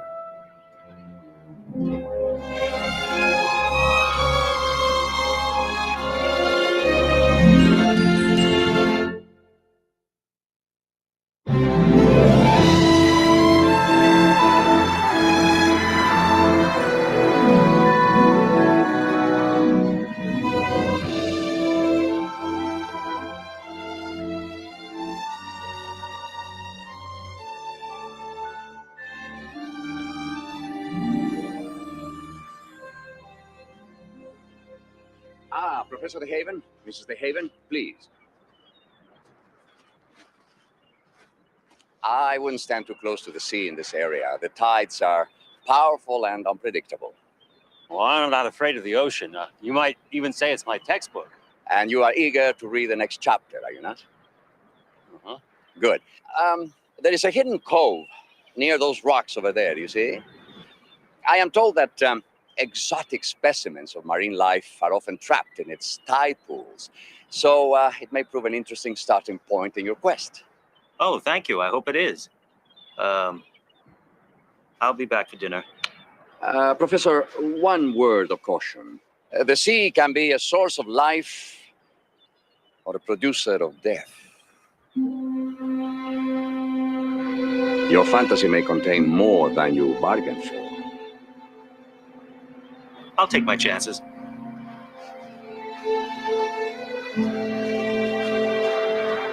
Good luck. Mr. Rourke, is he in any real danger? Perhaps. Why don't you go along, Mrs. Haven? When two share an experience or burden, its weight can be reduced by much more than half. I'm afraid it's not so simple. You see, he goes his way, and I go mine. Mrs. DeHaven, on Fantasy Island, more than any place else on Earth, it is extremely unwise to play it safe. Mr. Rourke, what are you trying to tell me? If you still have any love for your husband, you two may have to take some unusual chances in the near future. Good day, Mr. Hill.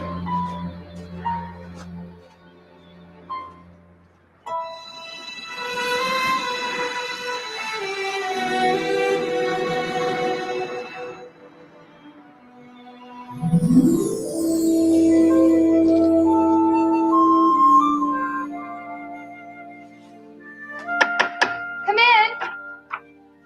Good afternoon, Miss Brett. Hi, Mr. Rourke. For me? Yes, thank you. It arrived from Paris just this morning. An Eve Dupree original? Yes. Oh. Oh, it's beautiful. I don't know how to thank you. That isn't necessary. Miss Brett, just how much do you know about Michael Duval? He's the most wonderful, charming man I've ever met. Are you aware that he is not a resident of Fantasy Island? In fact, he lives on a nearby island, and I have no authority there. A man who lives on a tropical island. How chic. He's sounding better all the time. Miss Brett, Michael Duval does not live here on Fantasy Island because I won't allow it. What? That's right. I permitted him on my island for today only.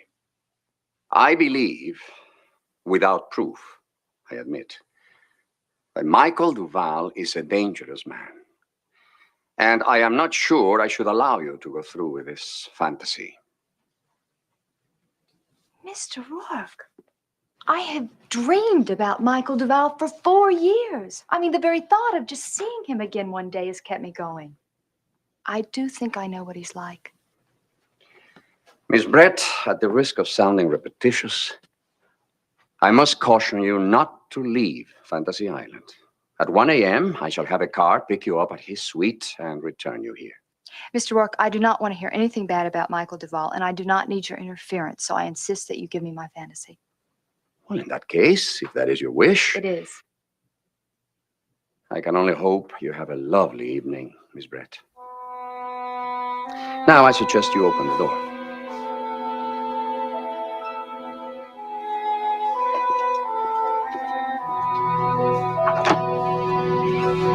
Hello, Julie.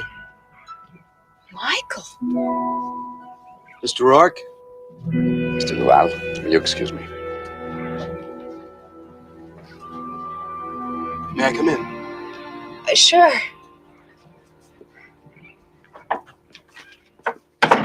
You said my name. Then you remember me. Of course I remember you. You're not the kind of woman a man would easily forget. I don't usually do things like this. I mean, asking you for a date. I hope you don't mind. Mind? I'm looking forward to it. So am I. What do you say I come back for you at 8 o'clock? Dinner, my sweet?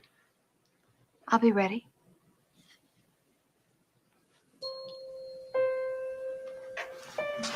Tonight. 8 o'clock.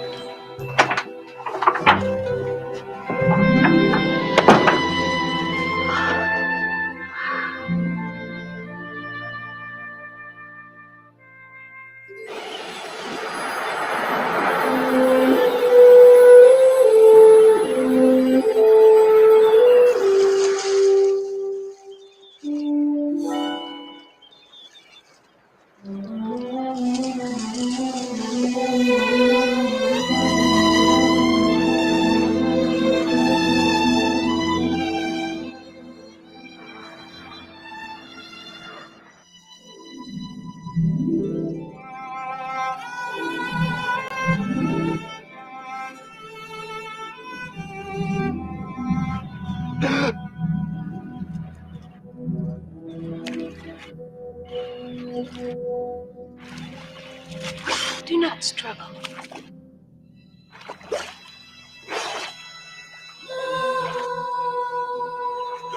What? Who said that? Do not struggle, and you will be free. Relax. Relax.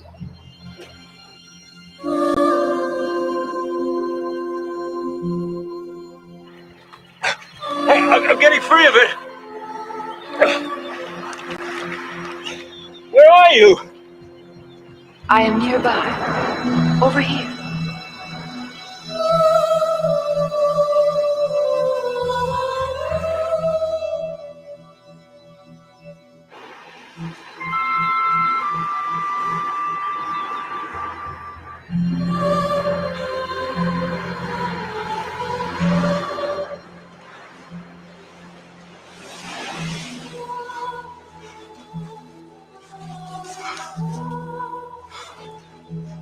You are very close now.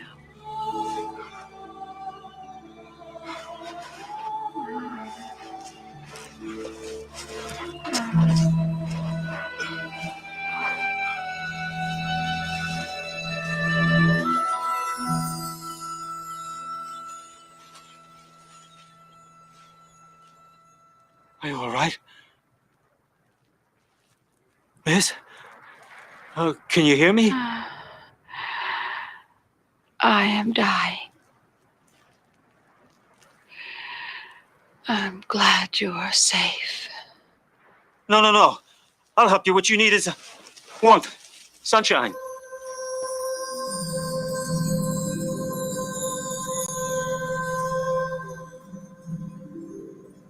Oh.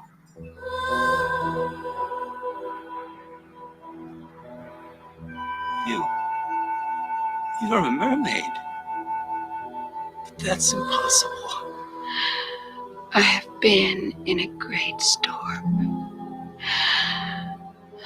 Weak, drifting for many nights, unable to rest. Now I will die. No. No, no. I'll help you. I'll put you in shallow water. It's no use. I'll be right back.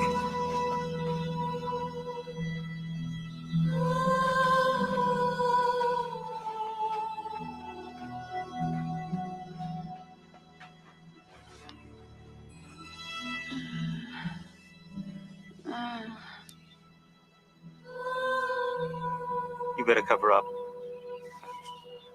I must tell my colleagues of your existence. No, please. No other mortal must know of my existence.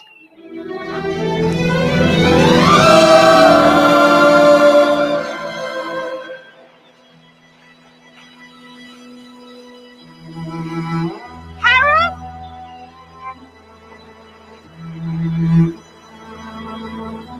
Harold, are you carrying someone? Harold!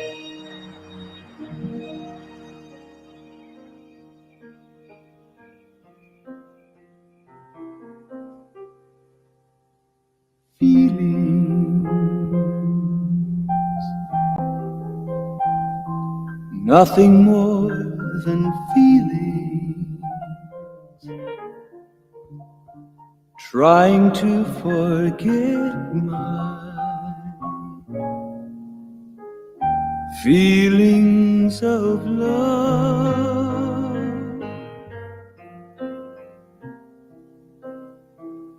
Teardrops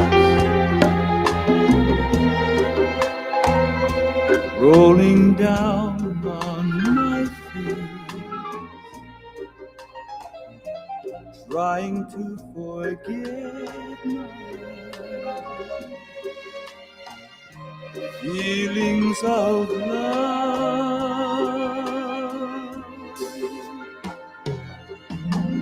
Feelings, oh my life of feelings. I wish I'd never met you. You'll never come again.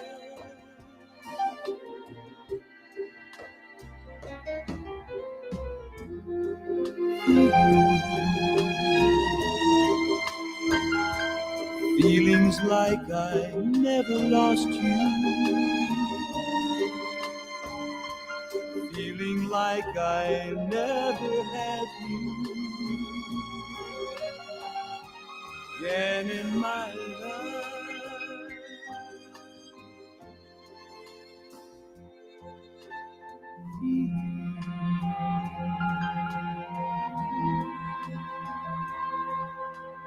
I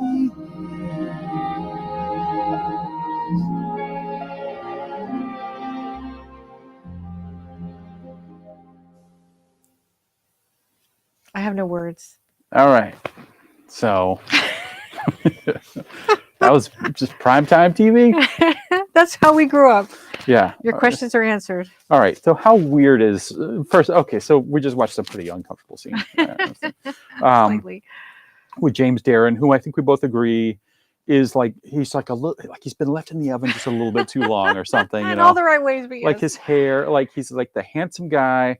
His hair's like a little helmety. He's just a little. That's how he fit into T.J. Hooker because Yeah. between William Shatner and Adrian Zebed, it was like just Yeah. hair helmet city. Yeah, he had the most normal hair on T.J. Hooker. did. Yeah, yeah. But how weird is this whole mermaid thing with like Michelle Phillips being a mermaid? Don't change the subject. No, it is. Okay. Just teasing. Yeah, this is a really weird episode. I think this is a good example for how weird the show could get. Yeah. It had a lot of freedom, I think, and how crazy they wanted to take their stories. And I don't know why that is, but it's so different from Love Boat, which followed a very set structure that was much more mainstream. Yeah. Here, there's a little bit of edge to their storytelling. They're going darker places for sure. And the formula, like really with Love Boat, I mean, obviously there's the formula where you're going to have these interwoven stories, but even within the stories, there was sort of a formula in all the different stories. And I would say that on Fantasy Island, except for the fact that everybody is going to have this sort of, well, O. Henry-ish thing where they were better off at the beginning of the story. It's going to go in as many wild directions as the writers care to come up with. And there's nobody to rein in an Aaron Spelling show at this point, especially a Spelling Goldberg show. That's popular too. Exactly, because they were well known as being, you know, they laid the golden goose. In fact, even later on, after they'd stopped producing together, they sat together at a lunch. Maybe you know this story. They were just having a friendly lunch in 1983 or whenever, and they were like, Aaron Spelling was like, Len, let's come up with a show pitch just over lunch. By the time dessert's over, we'll have a show pitch. We'll go over to the networks and we'll sell the show. And they just did it as fun. And they were like, okay, so tough cop, and he's like, he's running he runs like at the police academy. He's like the lead instructor. And they came up with T.J. Hooker just sitting there over lunch. Oh, that's amazing. I didn't know that. Yeah, and they were just like, let's go sell it to the networks, and then I'll own 50%, you'll own 50%. That's how much value one of these properties had. That show was huge too. I mean, it ran like 5 seasons. Yeah. I think the only thing that killed it was like maybe it was still on when Miami Vice was on or not, but TV, those kind of shows were changing. Yeah. And I think that's the only reason why it's not still on the air today. I mean, it was huge. Yeah, and that's such a crucial moment that happened with Miami Vice, where Miami Vice, which was created by Michael Mann, who had worked for Aaron Spelling, creating Vegas, as we know, changed television, and you couldn't do this kind of stuff anymore, or that T.J. Hooker type stuff. Yeah. This kind of stuff you could never do. Like, it's not like there was ever a time where everybody was like, we can make shows that go this crazy and far out. Maybe the Red Shoe Diaries or something. Maybe Yeah, time Cinemax yeah. rolled around, they could start playing Yeah. around with that freedom. But like, yeah, this show's wacky, and it was we don't see it so much here, although it's horrific what's going to happen to Joan Prather. I think the horror elements were a great gateway for kids into the world of horror, because it was this TV show that parents, for some reason, let us watch on Saturday nights. Mhm. And they did, like I was talking about, like Robert Reed plays Dracula. They have a Jack the Ripper episode. Mhm. And so they had this really, it was a really great introduction to genre, Mhm. you know. There's one where Stuart Whitman in the first season, I think it's in the first season, is he it was The just like, Hunter? where he's like, yeah, my wife and I just really want to go back to someplace where there's peace and quiet, like Salem, Massachusetts. Oh, I love that one. There's the Salem witch trial. Yeah. That And was he's like, so why is good. it? We wanted peace and quiet. What is this? Witch trials going on? Yeah, like, so there were wacky episodes, but as you observed, it's like Mr. Work will often set this kind of like foreboding tone, saying they'll get everything they want, but will it be with their dark side or whatever? It was like something like that. That often happens. What will on be this. left of them when they leave the island? Yeah, but the whole sort of Joan there's a Gothic element to this, you know, a sort of classically Gothic element to this, of this, you know, woman meeting this man who she's built up in her head, this sort of Heathcliffy type guy, but it's going to go in a direction that is It's already very sort of exploitative. It's already there. Yeah, yeah. It's there. Yeah, yeah. They roofied her drink. Yeah, yeah. And don't know. it's funny when Mr. Rourke he opens the door for him. Mr. Rourke is giving him this like, man, is he giving I him the hate stink you. eye? I hate It's you. like, I'm only allowing you on my island for this purpose of this one fantasy. But why did he even do that? He could have interceded and just never let this happen. We can discuss Joan Prather's response Okay. to this whole adventure at the Okay. end, because Yeah. I think she does some unexpected things. Yeah. We'll get on with the episode so you guys can see where this is going. It's going to go in some more weird directions. You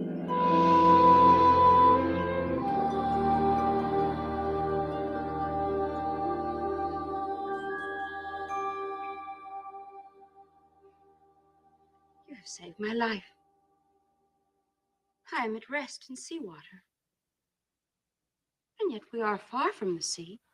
I put the salt in the water and minerals to approximate the chemical makeup of the ocean, more or less. And this foam is unlike any I have seen in all of the 7 seas. Well, that's bubble bath. I put that in because you're sort of... I mean, entirely. Unclothed. My destiny has been merciful to have placed me in the hands of so loving and tender a mortal. I am Naya, daughter of Peridium, king of the dark blue city of the deep. Speak my name.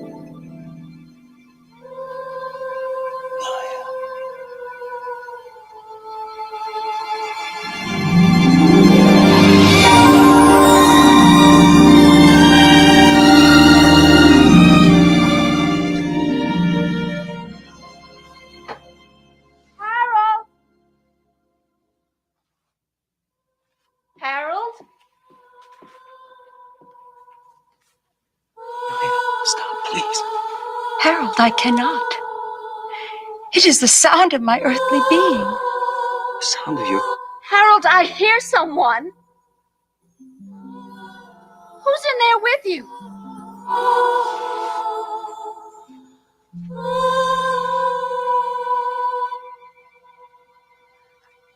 It's a woman.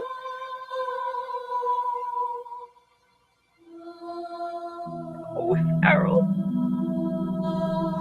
Amanda, it's not what you think.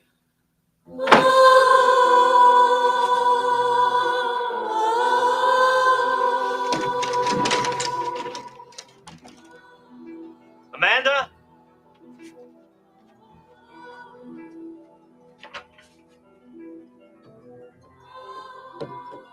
Amanda?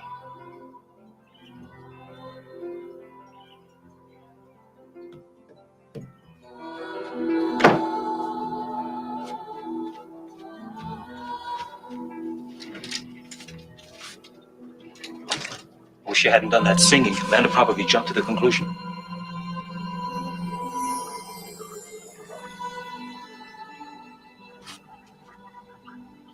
Naya. Naya, where'd you go?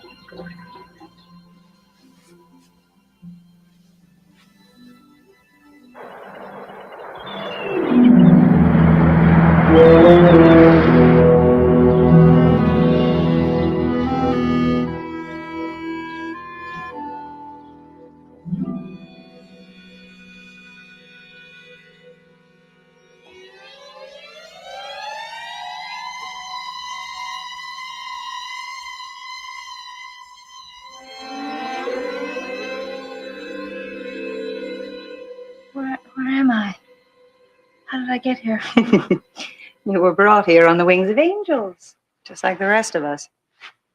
What are you talking about?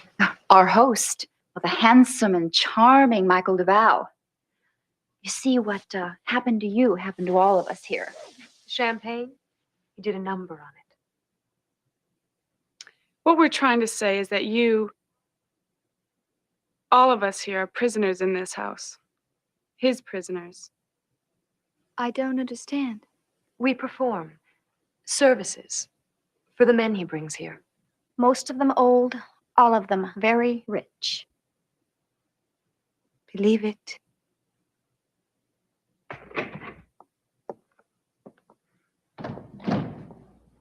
Good morning, Julie. And how are you feeling? All right, girls.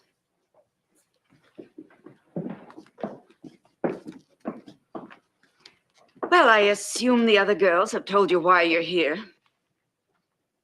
They told me. Well, I'm Madame Janot, for the lack of a better way of expressing it. I'm the house mother here.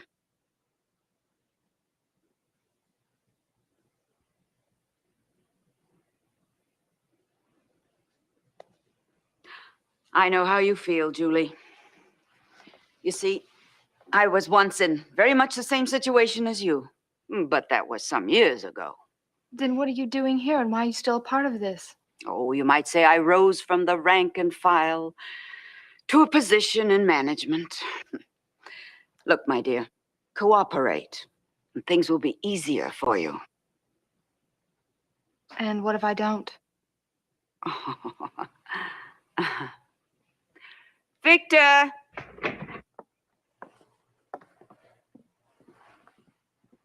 Now, Annie is an example of a girl who would not cooperate. But I have a feeling she'll come to her senses very soon now. Won't you, dear? You'll be able to bathe, and you'll have a lovely dinner. And I've selected a stunning new wardrobe for you.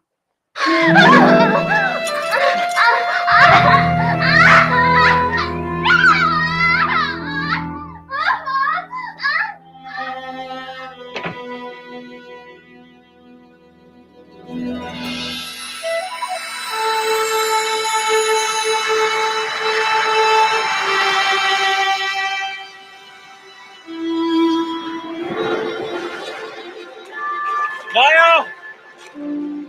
Where are you? Maya!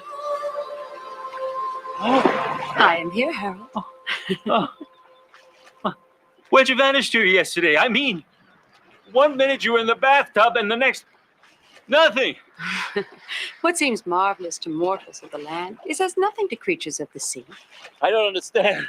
I am of the sea, and like the sea, as formless as quicksilver. The shape you see me in now is but the construction of your earthbound mind and heart. What you see is what you wish to believe. It's formless as quicksilver? Does that mean you just vanished down the drain? Swim with me now to my world. You have nothing to fear if you but follow me, not even drowning. Do you believe?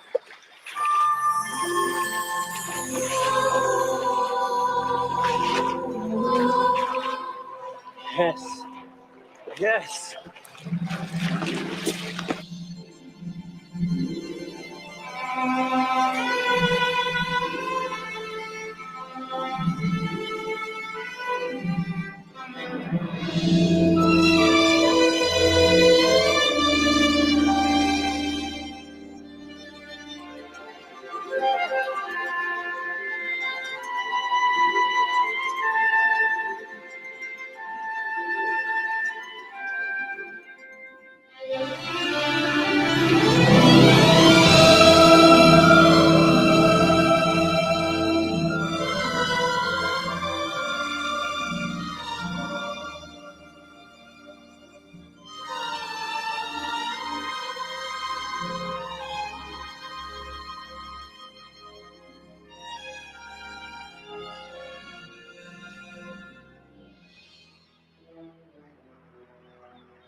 Good afternoon, girls.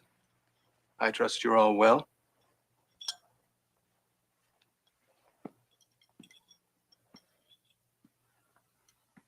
How are you, Julie? I trust you enjoyed our evening together. I certainly did. And I'm sure you'll find your stay here equally enjoyable.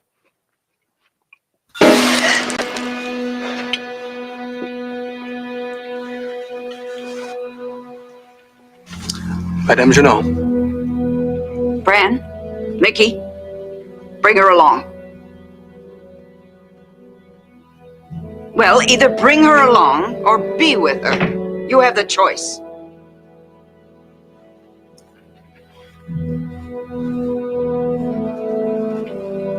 Sorry, Julie. Come on, honey.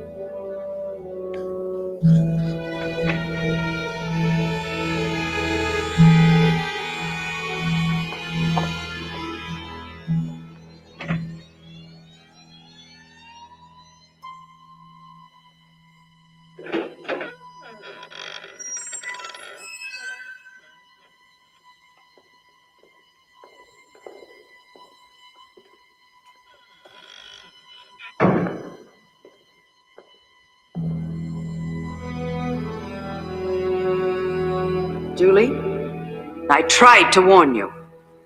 So I hope this is the last lesson in cooperation that I'll ever have to give you. Now, move over here and put your hands through the metal rings. Julie, do it. It'll happen anyways, and she can only make it worse.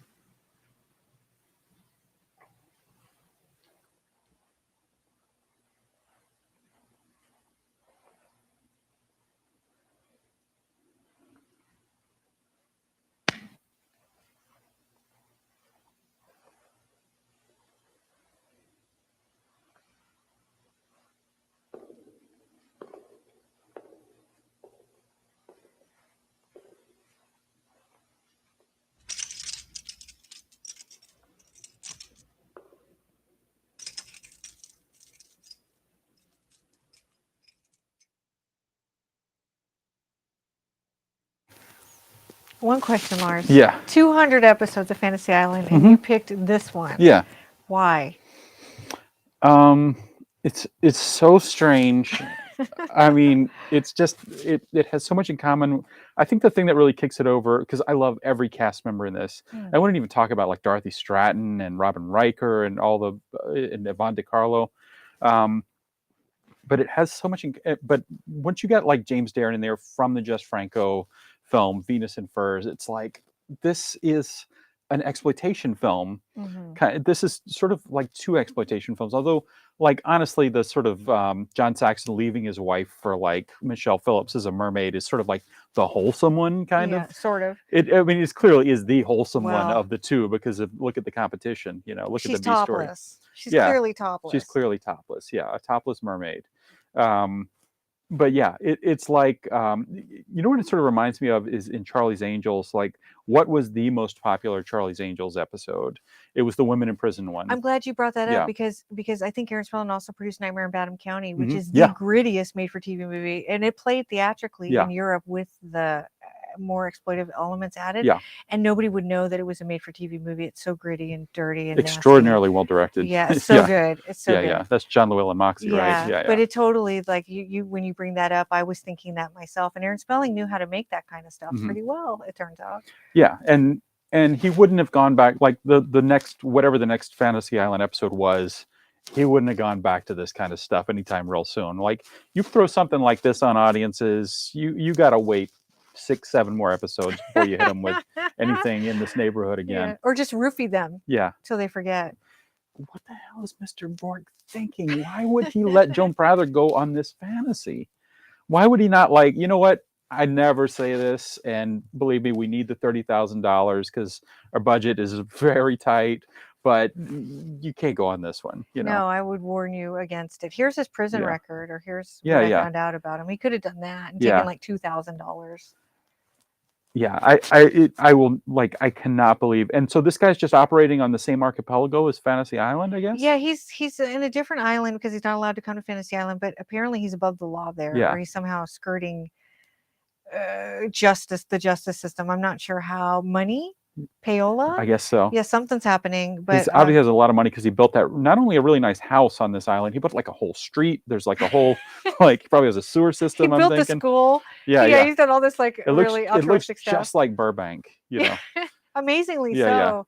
Yeah. There's some the town is getting some money for him for their education system or to feed the homeless or something Yeah, like that. yeah.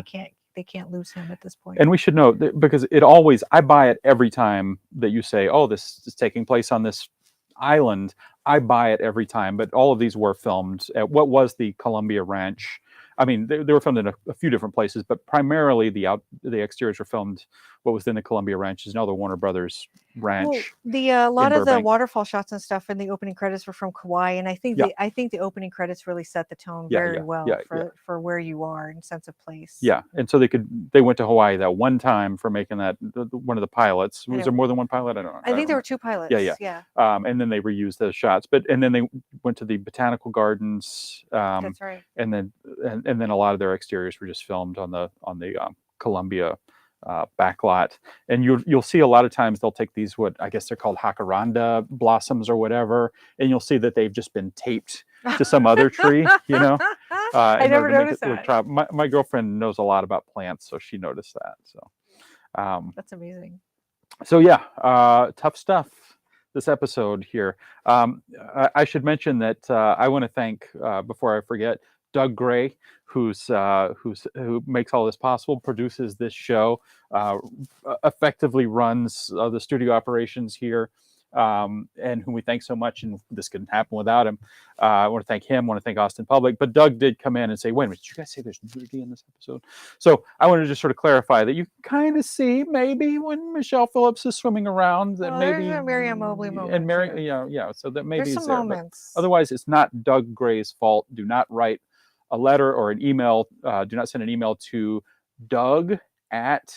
Oh no, I'm not going to say that. So it's not Doug's fault, but Austin Public and Doug Gray do so much. So I want to thank them while I'm thinking about it, because I'll forget later when we're running out of time. Speaking of which, maybe we resume our episode now. Let's go back to the torture and mayhem. Yes, torture mayhem that we call Fantasy Island. Yes. Who's?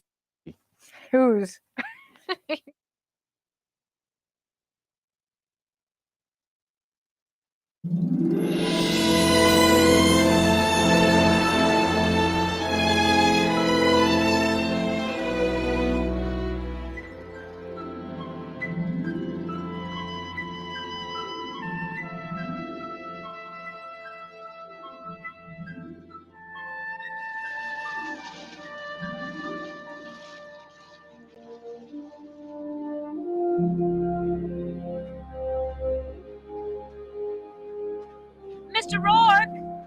Oh, good morning, Mr. Rourke. Good morning. I was wondering, have you seen my husband? When I woke up this morning, he'd already left. Yes, I just saw him. I believe he went for a swim. Oh, thank you very much.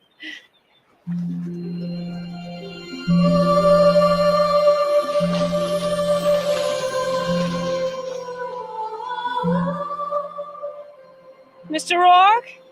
Yes? Mr. Rourke, he's out there with a mermaid.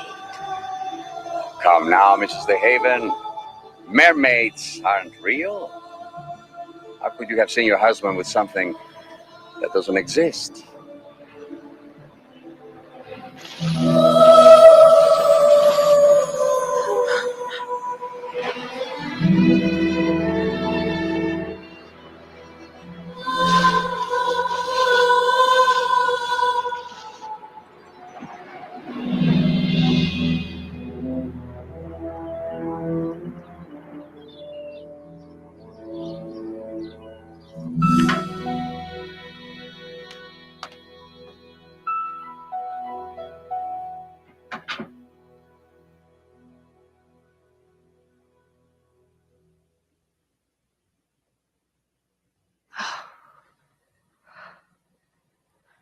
Well, I can't blame Mr. Rourke for all this. He sure did his best to try to talk me out of it. Who's Rourke? Skip it.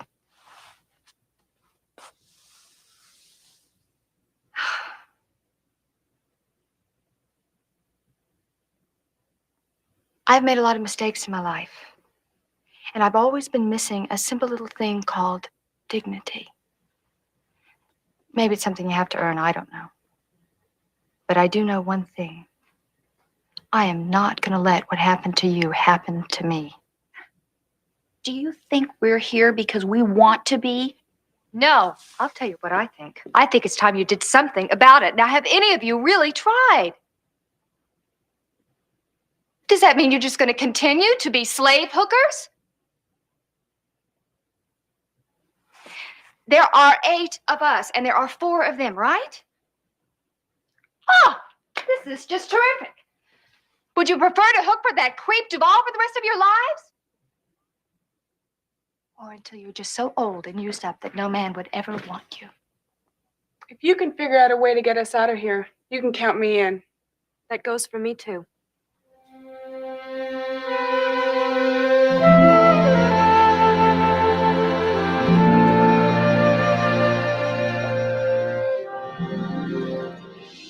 A mermaid, Mr. Rock. A mermaid swimming out to sea. Well, I cannot debate the reality or unreality of mermaids, Mrs. DeHaven. To unhappy people, a dream can seem more solid than the most concrete object. Unhappy people? Yes. You and your husband have not been deriving the happiness you desire from your marriage. Forgive me for saying it, but it's quite obvious, Mrs. DeHaven. In such instances, who can say what unlikely creature may arrive to agitate the situation? But Harold's the one who wanted a fantasy. All he wanted was to make a scientific discovery. And you've got him involved in some shoddy affair with a mermaid.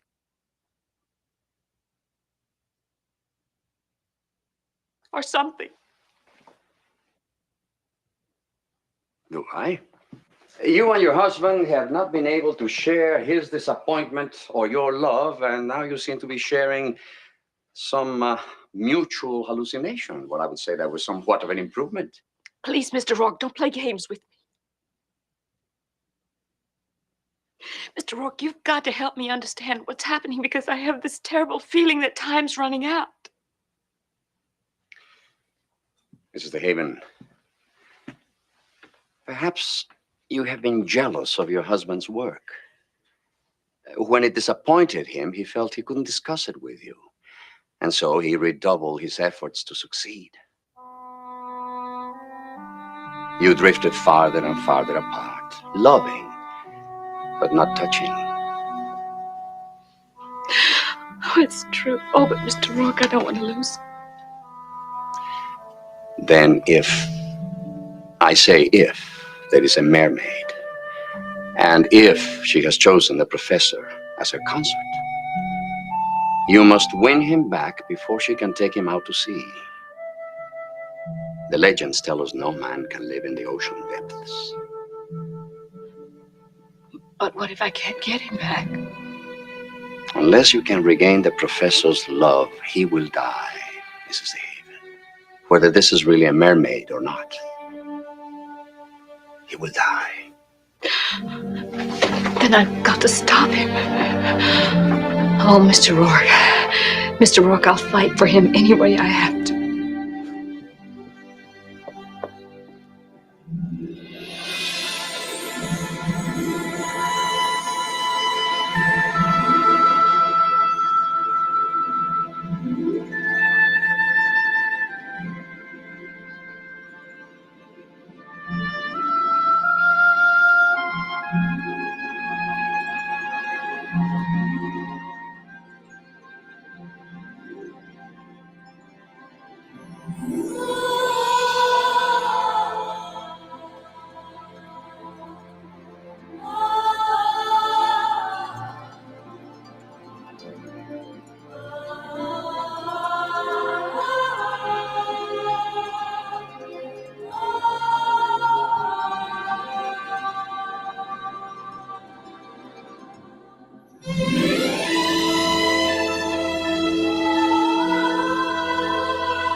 was an incredible experience.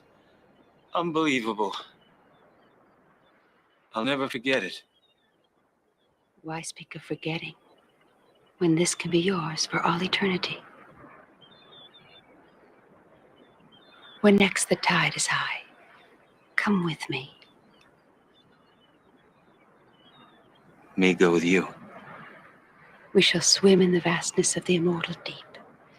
You and I side by side for all eternity. But that can't be. I mean, I'm just a mortal man. When you and I are one, you will cease to be a creature of the earth. You will become a merman. Do not answer me now. Come to the shore when the tide is high. Give me your answer then, my love.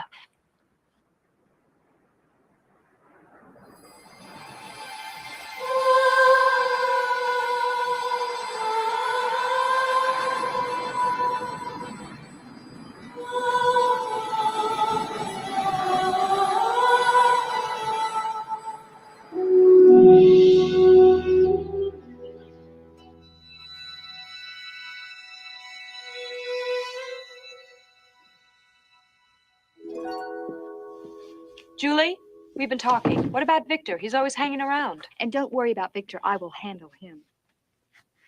Now, aren't we forgetting someone? The man himself? Mickey and I'll take care of him, even if we have to use a baseball bat. Sandy and I want a little piece of him, too. What about Annie? We just can't leave her here. I'll get Annie. Great. Well, I guess we're all set then. We hit him at 6 o'clock. Mhm. We better check our watches. Yeah.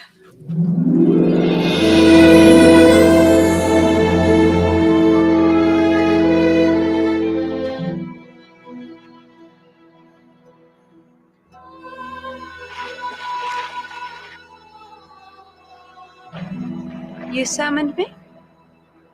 I did. What would you have? It's what you would have. Professor DeHaven. I most certainly will have him. You are wrong, Naya. Not this time, Rourke. We have battled before. Have I ever lost? There's always the first time. Leave him to me. Come to me, Rourke. I will love you like no other man has ever been loved. Together we shall swim the 7 seas and live in love for eternity.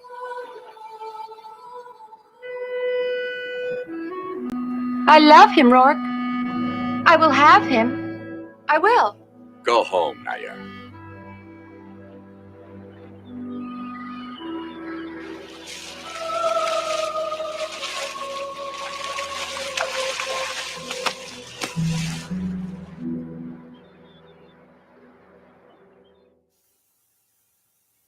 All right, so when we were in between our little interstitials here, Wendy Callier commented and brought up a great point that we're barely going to have time to talk about Hervé Villechaize on this show, which is an excellent point.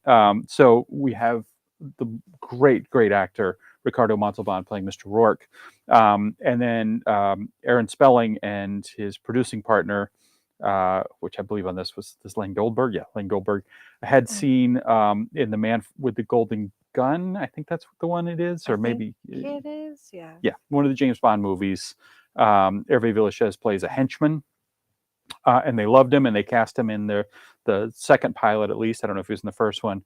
I can't remember. But they cast him in that. They loved the sort of look of like tall, regal Ricardo Montalban, and then Hervé Villechaize.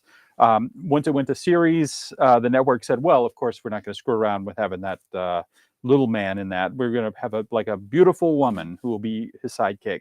And according to Aaron Spelling, he was actually like, "Okay, we'll pass." And they were like, "What? We're trying to option the series. There's no, we'll pass.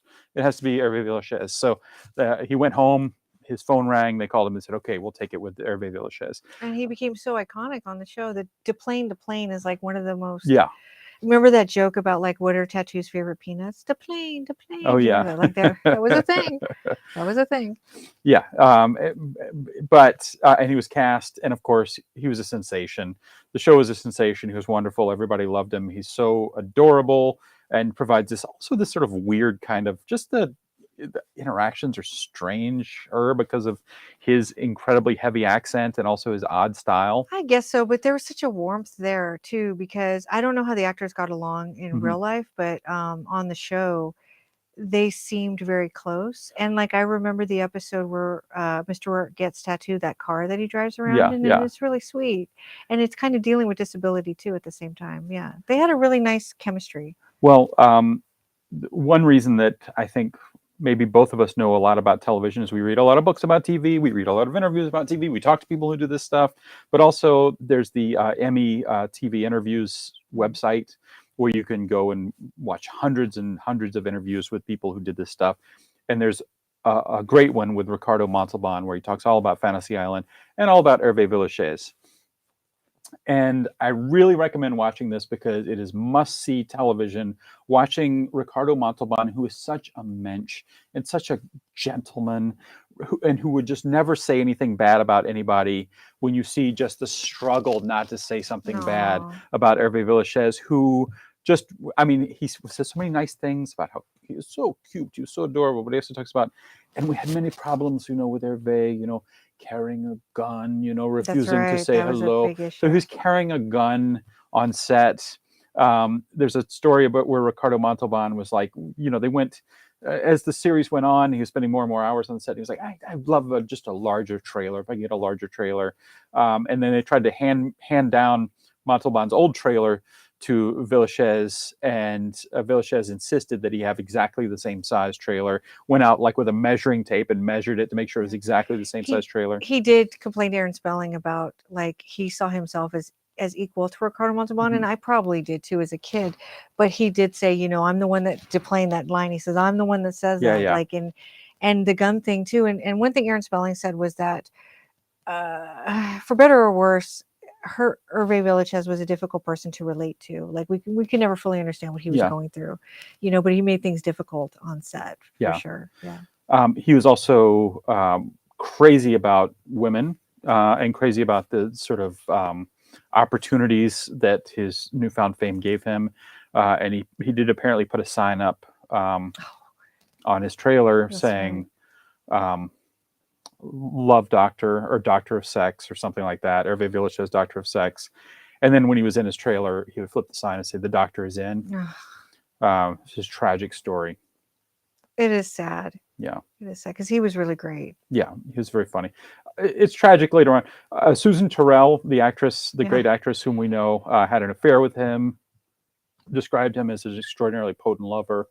But these are all, this is the all. Love Doctor's in. Yes. The Love Doctor's in. Also, he was a very good painter. Yeah. And he was a bohemian. He was a real bohemian before all of this stuff happens. You never thought he would have this success. He was like a little like Sterling Hayden or something. He was actually like in a really, really seedy hotel at the time they found him because he couldn't get enough work to make regular pay. And so when Fantasy Island came, he was like really like down on his luck. So it was like this great event that happened in his life, but it was just a rough time too. Yeah. He gives us a lot of laughs in the show. There's some really funny stuff in the show. And it happens frequently that there's kind of a sea story about Tattoo, like trying to become like a magician or trying or getting a chimpanzee that he wants to teach to do all these tricks or whatever. And those are sometimes extraordinarily funny. Yeah, and that might have been hard on him too because they gave him such childlike characteristics on the show, and he's clearly an adult man. Yeah. So I can kind of see where that might irritate him too. There's one episode called Tattoo the Love God, which I'm sure he much have liked a lot, where like he's worshipped as like this god of fertility on like a nearby island. I got to see a map of these nearby islands, by the way. I want to see what the map that James Darren's on because I want to know what's going on in their politics there. Something's happening. Yeah, like corruption. Yeah, that's something strange. So I think we're heading into our last section here of this. I don't know if I have any time to say goodbye before this is over, but Amanda, thank you so much Oh, for yeah, joining thank us. you. We'll be back a month from now. I don't even remember which one we're doing a month from now, but you'll hear about it in all the usual places where you hear about what we're doing. And of course, Doug Gray, Austin Public. If you want to become a television producer like us, television personality like us, you can come to Austin Public. It's like spend a couple of bucks to take classes, and you can use like the most world-class facilities to make your television show. It's all here, and you could do it at Austin Public. So I want to thank Austin Public for making this possible. And we will go into our last section of Fantasy Island. I can't wait to see how they get out of all this. Yay.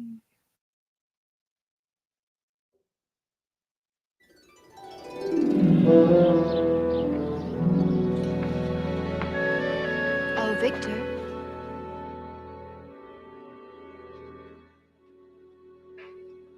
Oh, what are you doing here?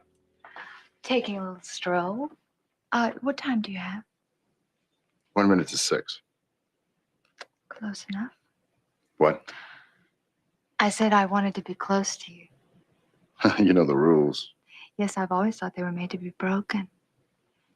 Is there some place where we can go and be alone for a little while?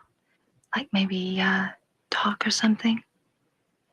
I need somebody.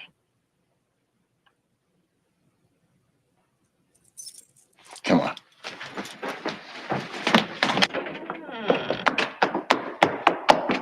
Come on, Annie. Come on. Come on. We're getting out of here.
Come on.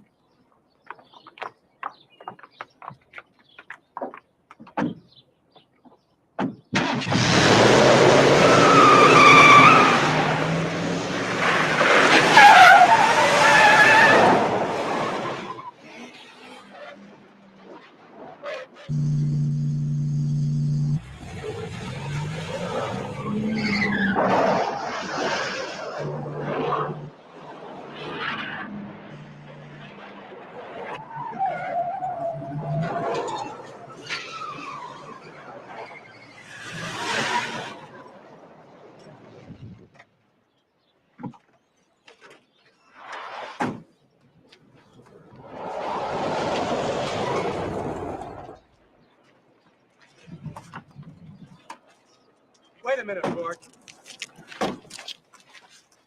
You have no authority on this island. I take any authority I choose when the safety of my guest is concerned. I suspected his activities, but now with you and these other ladies to testify against him, I'll see that you never get out of prison. These officers were assigned to me by the Governor General of this island, and they have total authority. White slavery and prostitution are not allowed on any island. Gentlemen.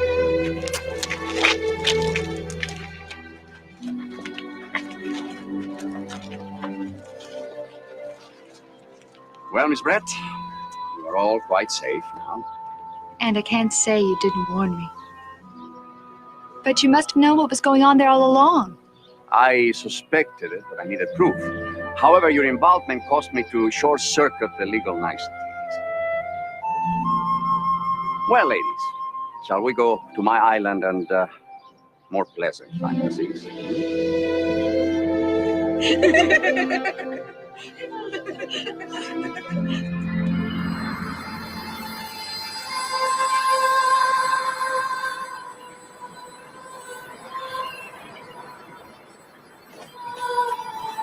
Harold, don't go! Don't go! Harold, I was wrong. I was wrong to let your work come between us. Oh, I know how important it is to you. Oh, and I promise I'll be more understanding from now on. Oh, please don't leave. I still love you. You do? Yes. Come to me. To me. Harold. Mandy, it's too late. Oh, Harold. Harold, don't. Stay, Mandy. Harold! Give it up. Give it up.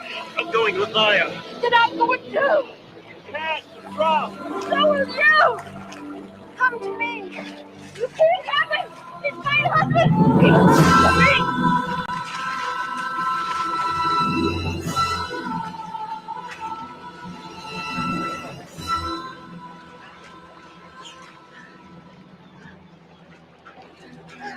Okay, I'll go back with you. Come with me, Harold. We have all eternity to make love. Sorry, Naya. I still love Mandy.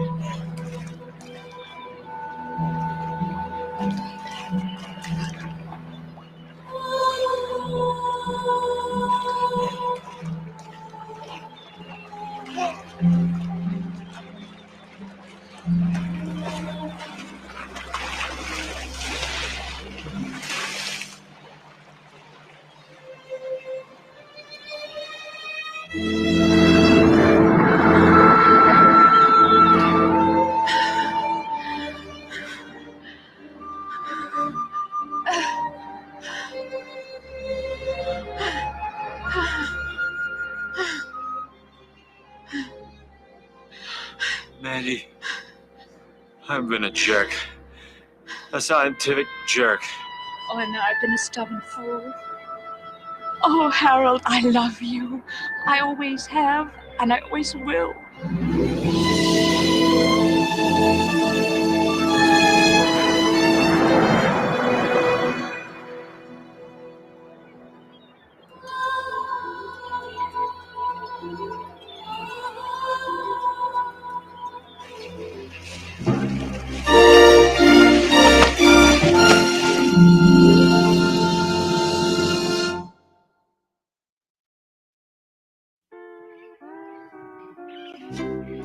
I hope you can visit us again under very different circumstances, of course. I hope so too. The next time I meet Mr. Wonderful like Michael Duval, I'm going to run an FBI check on him before I can sit to lunch. Good. Okay. See ya. Bye.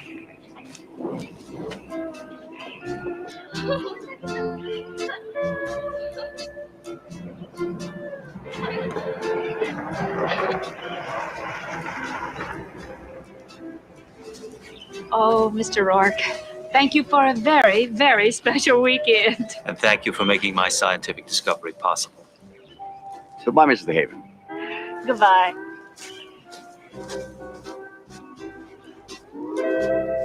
Boss, they look very happy. Yes, they do. Mr. DeHaven was very lucky to escape from Naya. True. However, Naya will find someone else soon enough.